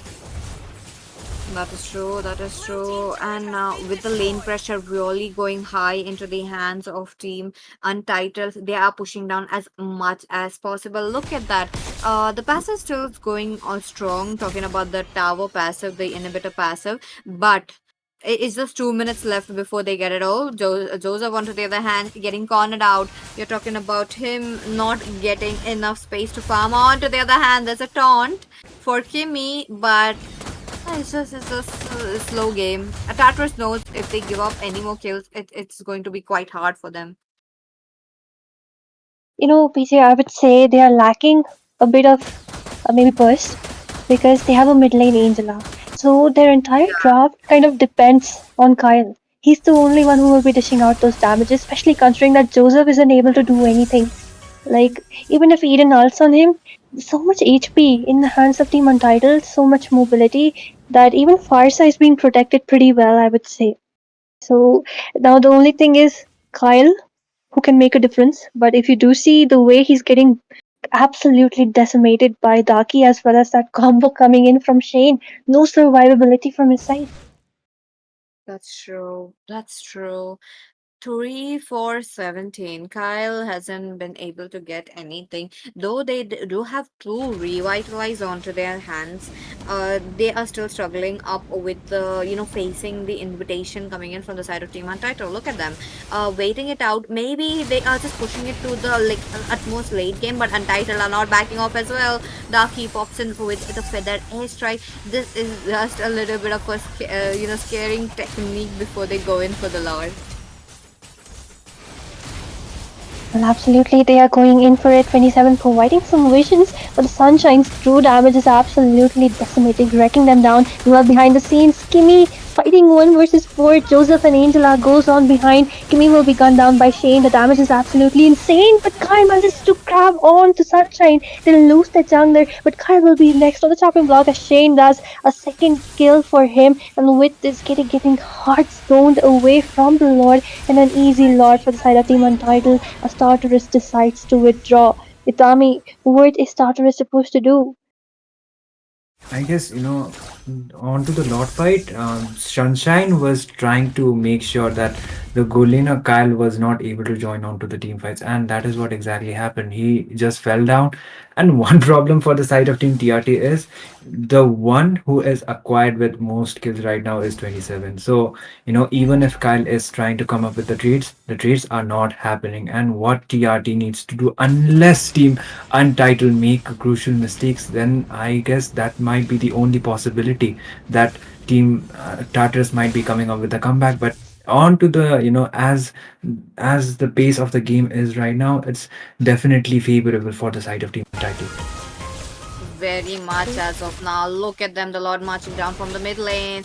Will Team Tartarus really try to distract the Lord? 27 did try to do the same, but Kyle thus gets a taste of the feathered airstrike. But wait a minute, Kimmy jumps into the back lines. That would be the AOG, unable to take up so much damage. He moves away, he loses his immortality, but Shane with the finishing that gets a double kill. They are moving in for triple. 27 looking quite low. Deadly picks it up. Onto the other hand, it's only Eden as well as Kyle. The base is looking quite low, and Untitled picks up a win. And this game is definitely going game number 3. That is quite an Wow. amazing gameplay coming from the side of Team Untitled. And I would absolutely say it's a Shane giving Shane Harrod is what may be one of the crucial mistakes, because that, like I said before, Farsa and Harrod combo worked out pretty good for them. And then Eden going in for an Angela, he wanted to go for more of sustainability, giving some room of breather to Kyle, but unfortunately Kyle was getting gunned down heavily. So the draft didn't work out. No, Shane giving out like Untitled's draft, I believe TRT's draft, like compared to Team TRT's, they decided to go out with their comfort picks again. But TRT's draft right now, I was expecting maybe a Baksha room combined with the EXP Gatut Kacha, but the consequences were different. And Baksha EXP hasn't get like able to get quite some success into the Mythic Showdown as compared to he is onto the roam as well as onto the jungle. He is a really good flex pick, but onto the early game phases as well, it was Deadly who was having the higher advantage right onto the EXP laning phases as well.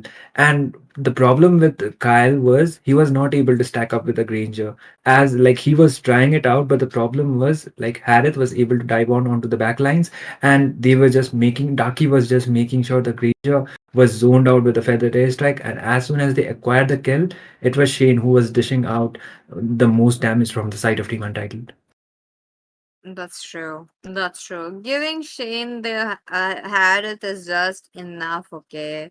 Like, he just proved why it was enough for them to push it to game number 3.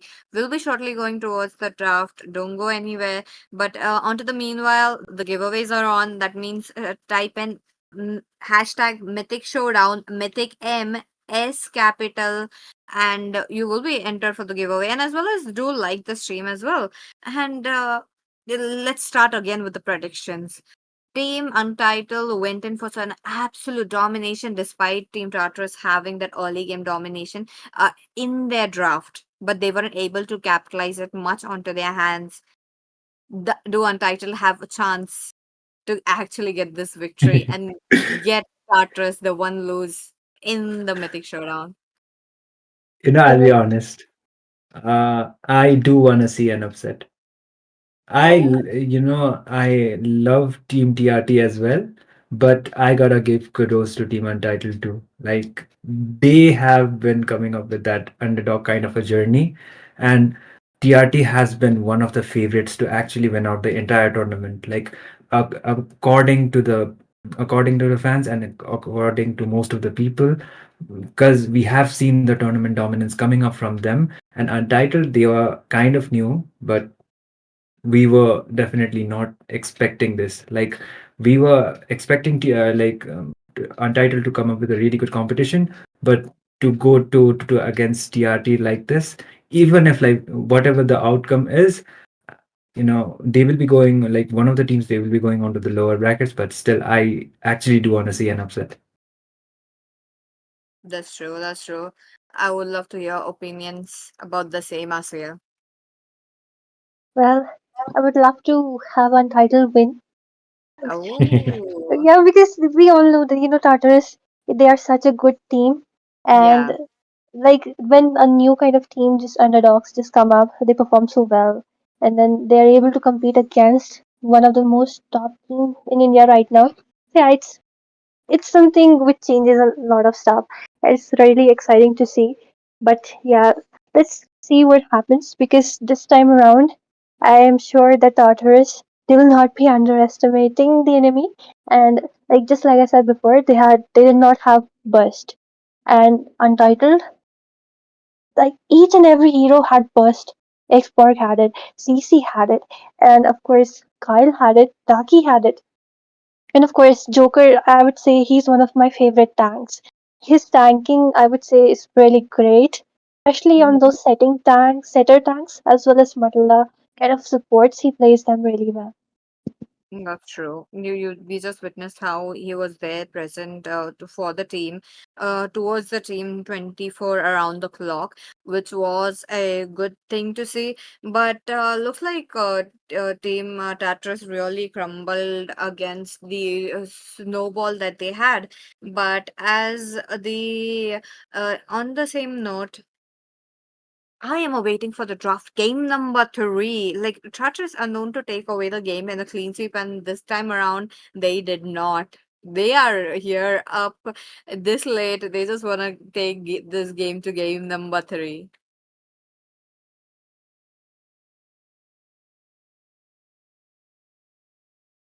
Well, absolutely, they are doing it. And I'm sure some of the people are tired. Maybe some people really want to see the match, but some just want to sleep, I would say. And especially, I'm sad for the streamer because I know the streamer just wants the stream to end early. Shout out to Hero Man. Oh man, it's So, okay. well, yep. Keeping that all aside, what do you think? Will, just like I said, Tartarus might go in for more, maybe going in for that joy pick and relying solely on Kyle was something they shouldn't have done. And I'm sure they wouldn't be doing it in this draft. They do have the second pick, so they will be able to grab onto two good picks for themselves. Now the question comes, will we be seeing respect bans from the previous games or the same meta bans? Ooh. There should be some kind of a respect ban coming in for both of the sides.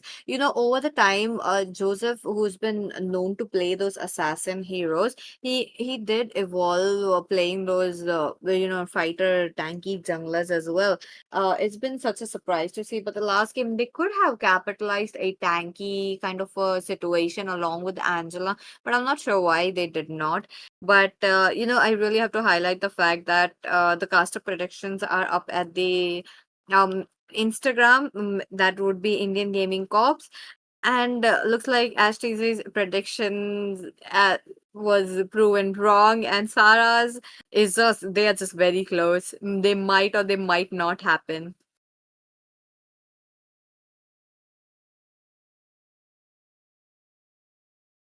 Untitled, yeah, Untitled as well as TRT.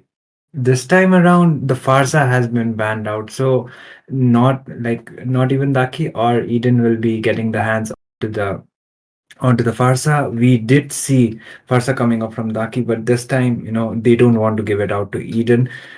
And TRT's draft once again banning out the Kimi. Like Asuya likes to mention the Uranus as well.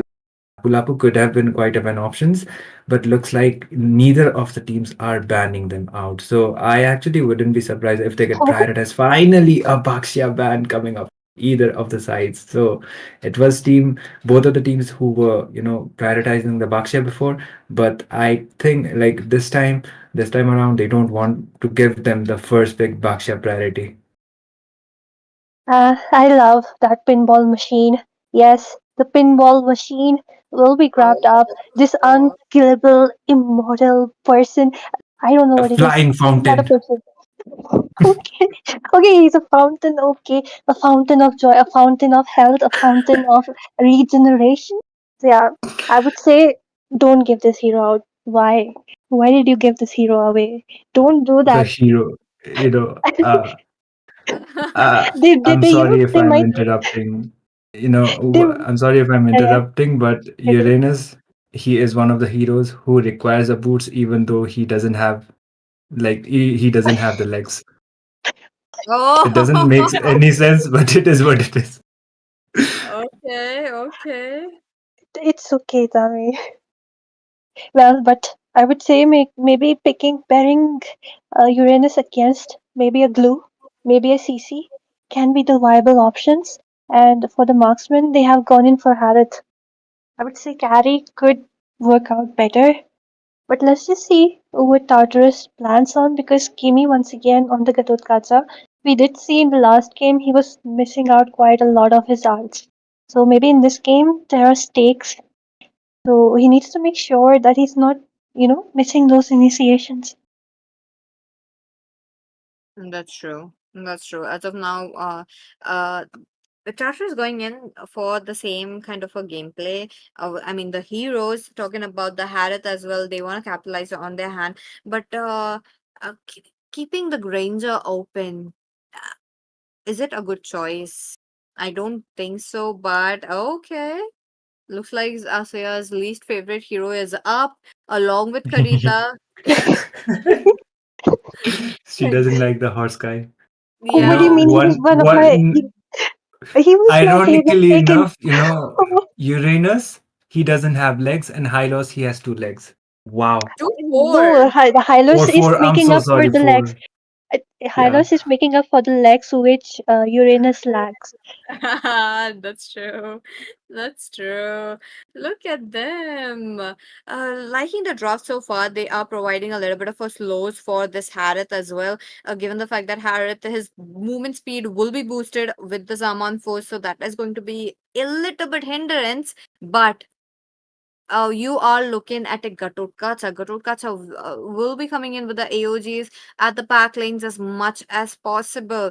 And yup, to counter a Uranus, Team Tartarus have went in for a CC. Along with that, let's dive into the ban section once again, where the marksman, possibly assassin, most of the assassins will be targeted. They are so tanky right now. Just look at Untitled. Two of the tankiest heroes in their hands right now. And I would say it kind of reflects their first game. They had three frontliners. And they tried to invade Joseph, but it did not work out well for them. But this time I would say it is Uranus, man. It is Uranus. So yeah, there might be some differences. And yes, they are banning out the Novaria because they have a similar draft as the first game. And in that game, we did see Eden perform really well onto that Novaria because she was just hunting down those squishies. So right now, Team Tartarus, although they have burst, they have control, but I don't think so. They have what it takes to take down the pinball machine as well as Hylos, both of these people combined. And on top of that, if you pick up some things like there is a Kyle on the Harriet, so he does have a short range. So he needs to be careful because Daki, with the zones coming in from Kadita, like she will always be on the lookout for the front line, for the mage, as well as Kyle. There'll always be, some kind of death threat roaming over their heads. So this is gonna be really hard for Tartarus. Yeah, I agree with that actually, because Kadita, once she decides to engage with the Petrify combo, if it actually lands, then she has the one shot kind of a potential. So Kadita can actually be quite of a nuisance, but apparently Team TRT, they are going out with a Lilia. Understandable, because they have the Hylos for their side. The guy is just gonna use the Glorious Battery trying to engage as well the Uranus. So for the burst, Lilia can actually be a good answer. And the survivability rate will also be quite high because of the black shoes. But Untitled, they will be completing with the draft with the Erithel as well as a Fredrin jungle apparently. So, instead of a support, they have a Hyros. So the question is that actually a good idea? Long time no see, Panda. Oh, Kung Fu Panda. oh my God. They are Everybody matching. say Kung Fu fighting. No, no, no, no, no, no. Anyways, we are back onto the game. This will be the final match for the day as well as for the series onto the upper bracket quarterfinals, TRT as well as Untitled with the final point. Game number 3, and here we go. See, let's see who picks it up. Both the teams having 1-1 score onto their hands. One will be at the upper bracket and the other in the lower brackets. This is a game where tension will be rising. Panda onto the Rome to match that Fredrin. Now, utility wise starters are really stacked up, but look at them, look at them. They are all ready to get a invade in. Gimme getting that orange away from the side of Team Oh my Untitled, and Sunshine God. will be just dying even without just 1 minute into the game. Joker really low. He will be the second who will be taken down in this game. The Tartarus being absolutely dominant, using their early game potential, considering that Eden on that Lilia is an absolute disaster for them. And of course, they're not letting Sunshine farm. He's still level 1. He was denied his orange buff, and they're still threatening the blue.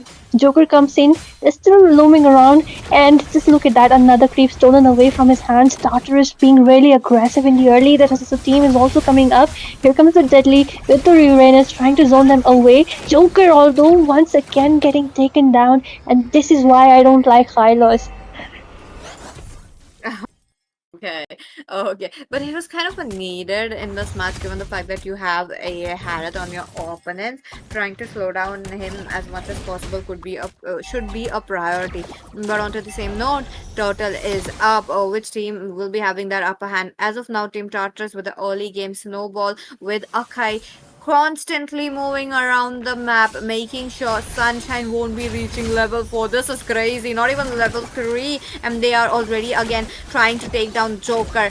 Joker though, AOG dropping in. There will be a taunt coming in for this Fredrin, looking quite low, still trying to survive, and a killing spree for the Eden. They are trying to transcend there towards Deadly, trying to give support, but the supports are really slow from the side of Team Untitled as of now.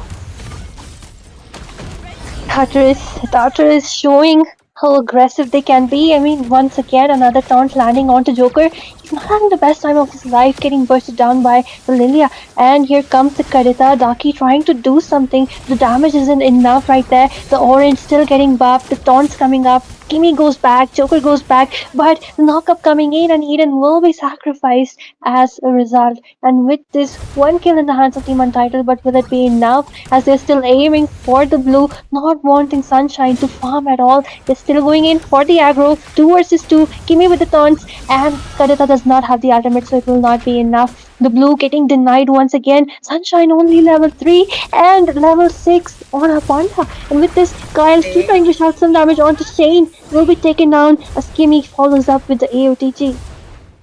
Starters this time around are not fooling around. They want that snowball onto their hands with Eden. The early games really stacked with the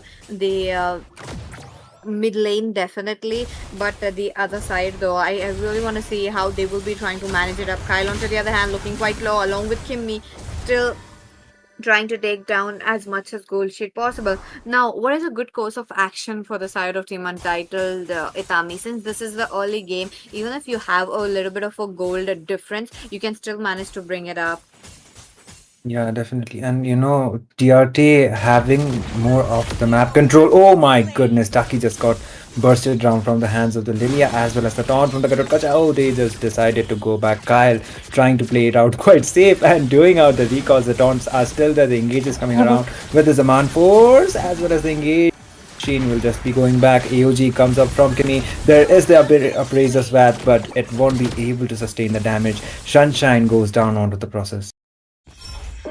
Well, I'd say the draft. Okay, they're still going in really aggressive. Tries to take down the first tier from the top lane, but the taunts coming in. Joker really low man tries to run away, but the speed up isn't enough. Kyle is all farmed up, dishing out a lot of damage onto the Irithel. Right now, Team Untitled does have a late game, but how will they even survive the early? I mean, just look at the invades which are happening in the Fonda once again, trying to stun lock them down. Deadly manages to move away. Shane doesn't have enough damage for now. Sunshine denied all his buff, doesn't have enough damage, doesn't have enough gold. And just look at the difference, 6,000 gold lead in the hands of Team Tartarus. Will be grabbing on to the second objective, the second turtle easily for themselves. Turtle coming up. This is where Team Tartarus really matched up the HP as well. I was feeling that might be a assassin coming in from Lazy Boy Joseph, but okay, AOG dropping in. Fredrin will be melted down along with the Joker. The Untitled are not able to soak up any more damage despite having this much of a front lane of being so tanky. Rough Waves was there. The Team Untitled cannot play for the re-engage, while Team Tartarus also disbanded as of now. I would say it's pretty sad for Untitled. Tartarus showing how aggressive, how syncful they can be. And with this game, finally doing pretty good with those AOTGs marking down Darky especially. And our Panda just moving Joker away. I think he's singled out. He will be taken down. Okay. Shay, Kyle! Oh my god, that was too much of her overextension right inside the turret. That's a pretty good trade-off. The orange buff getting denied to Sunshine once again. The taunts coming in and Eden taking down Sunshine. The damage from Lilia is absolutely disastrous for them. There's nothing they can handle. They need to rush up that magic defense, I would say. That's true. They will be needing that, but Rockface once again AOT trying to block off the exit path. As of now, Deadly will be taken down. Darky looking quite low, 1 hit away, but moves away at the right moment. The mid lane's looking quite tasty into the hands of Team Tartarus, while Sunshine jumps in. I'm not sure that if that's a very good option. Okay, we just get face of the Appraiser of Wrath, and that's a kill. But he's looking quite low though. Members are trying to go in, but they are not able to. Oh, Eden leaving with almost a single digit HP. That was brutal. Well, I would say Shane is finally maybe getting some gold, maybe getting some equipments. I think Untitled really needs to make sure that they are able to defend this game towards the late because they have Irithel. And she's kind of a rinse and repeat of the previous game. Like in the previous game, Tartarus only had Kyle. In this game, it's Untitled who only have Shane, but Kyle, getting surrounded by 4 members, still manages to survive, barely still dashing away. Kimmy follows up with the AOTG and Darky takes down Kyle, but will it be all for naught? Irithel manages to move away in a really low HP. The turtle cracked on by the side of Team Tartarus, trying to follow up, trying to take down Shane, manages to move away with the recall, but Kimmy trying to taunt away Deadly. Deadly will not be taken down that easily, hence he is a Uranus. And with this 27 just pushing up. This really doesn't feel like a game that is happening around 8 minutes. Like the amount of turrets which have already gone. Okay, looks like Shane will be the one who will be the first one to melt it down. This is a bad news for the side of Team Untitled, given the fact that they just lost the main damage dealer. Now 27 trying to go in with his yo-yo blitz, making sure to get enough damage onto Deadly, but it is a Uranus. How much damage can you actually deal before he just heals back up? Oh, wait a minute. There's a glory puppet to slow them down, but it is not happening. The Team Tartarus are keen to take down so much damage that they just blown off 3 members right in there and targeting the mid lane as of now. They are not stopping the assault. The first inhibitor of the game taken away. That to the mid lane inhibitor. Shane is the only one remaining along with Deadly. But will it be enough? The taunts and the damage coming in from Eden as well as Kyle will not be something which Shane can handle. He will be busted down pretty easily. I mean, just look at Zaman Force being used up, trying to lock down onto the base, but it isn't enough. Daki trying to dish out some damage. Joker being taken down by Kimmy's taunt once again. Damage coming in from Kyle is absolutely decimating, destroying everything right there. Kim at the 27 joining Daki as well as Joker. Unfortunately, Daki will not be able to immune herself, and with this, the base has been locked down, but they're still going in for the kills. And with this, Tartarus winning out the third match of the game, getting the victory in this tournament. And they will be progressing for the upper bracket semifinals. Meanwhile, Untitled, what a game coming up, what a series coming up from them, but it will be Team Tartarus completely dominating the game number 3 as well as taking the series for their side. So Untitled, they will be going out for onto the lower brackets, so they still have a chance, but congratulations to Team Tartarus for progressing further onto the tournament. And yep, onto this game, I guess the draft was not exactly the problem. The thing was with the execution. TRT's aggressiveness right from the start of the game was, completely more reliant, as well as the trades were better from their side right from the start. And Joseph with the Akai, if you have a utility jungler for your side, you can just use you can use out the Akai to use the heavy spin as well as secure the retribution. And in terms of the retribution, it was Kyle mostly winning out the battles as well. In fact, there was no proper contest for the turtle too. That's true. That's true. Looks like Sarah's prediction have been quite on point, and that was it for this game. What a game that we witnessed, though. I feel like the teams really shine through, especially Team Tartarus taking down that dominance, making sure that uh, they won't be having a pathway to get out, and with that MVP going down with Eden. That's a well deserved MVP. I mean, did you see how well Kimmy taunts? And Yeah. there comes the taunt, even like these heavy spin from our Joseph. And in between, in midst all of that, Eden continuously poking them down. Nothing which can actually, threaten him. Same goes for Kyle. Both of them pretty free, easy space, freedom of movement for them. And this is why, I would say I don't really like Hylos, especially if you have already picked up if you've already picked up a Uranus, you have a lot of tankiness already. Why not pick something which can provide more CC? Like when Hylos goes in, he's just like, standing there and he's like, punch me. I am a punching bag and I cannot do anything now. Just kill me as soon as possible. Oh, agreed, agreed. It's just a good thing coming in, but looks like we got Untitled as a lower bracket, and let's call a break. Let's call it a day. Yep, definitely. And that will be it for today's matches. I would like to thank Peachy as well as Asuya for the casting, like energetic casting. And we will be signing off for today, but tomorrow we will be back with more action. Till then, Itami as well as Peachy and Asuya will be signing off. Good night, everybody, and take care. ये तारा इनको बहुत ज्यादा कर देने वाला है। थोड़ा सा फिर से यहाँ पर लौट आएंगे, अंदर जाएंगे perfect.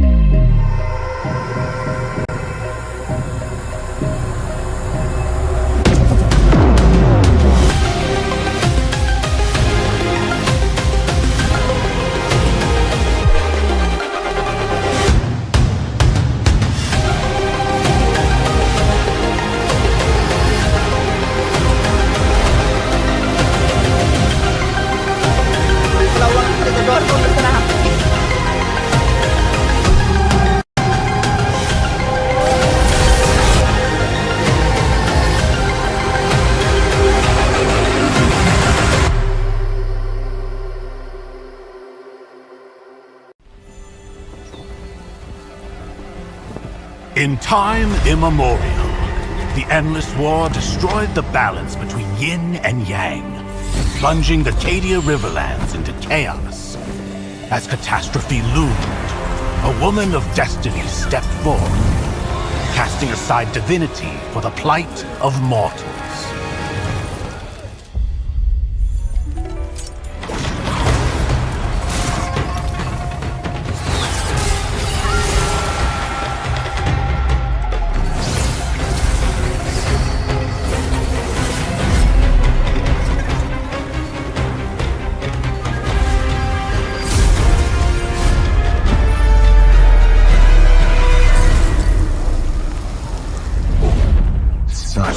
Sacrifice for a fleeting moment of peace in the mortal realm.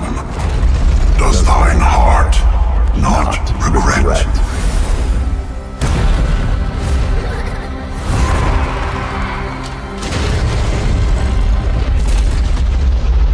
To protect the realm. What is there to regret?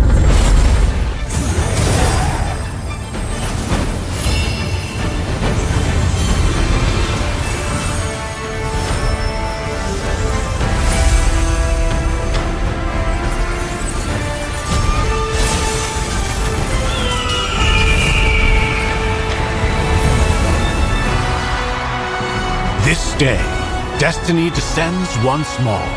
Zutian the Ordained, of untold merit and unbound benevolence, preserver of peace and prosperity, unfaded by time. This day, let heaven and earth bear witness as the Phoenix ascends the throne, a realm united toward a new golden age. From time forgotten to the new dawn, as long as I breathe, Shandu shall never fade!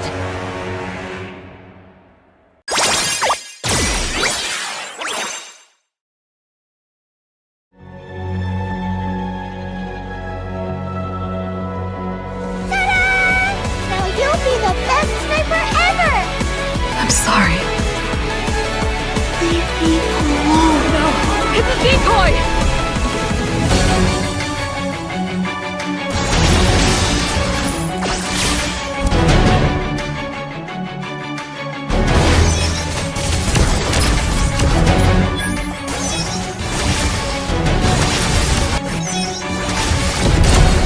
Ever since that day, I vowed to keep you safe.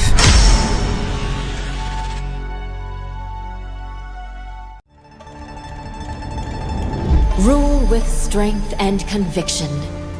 Blossom with grace and compassion.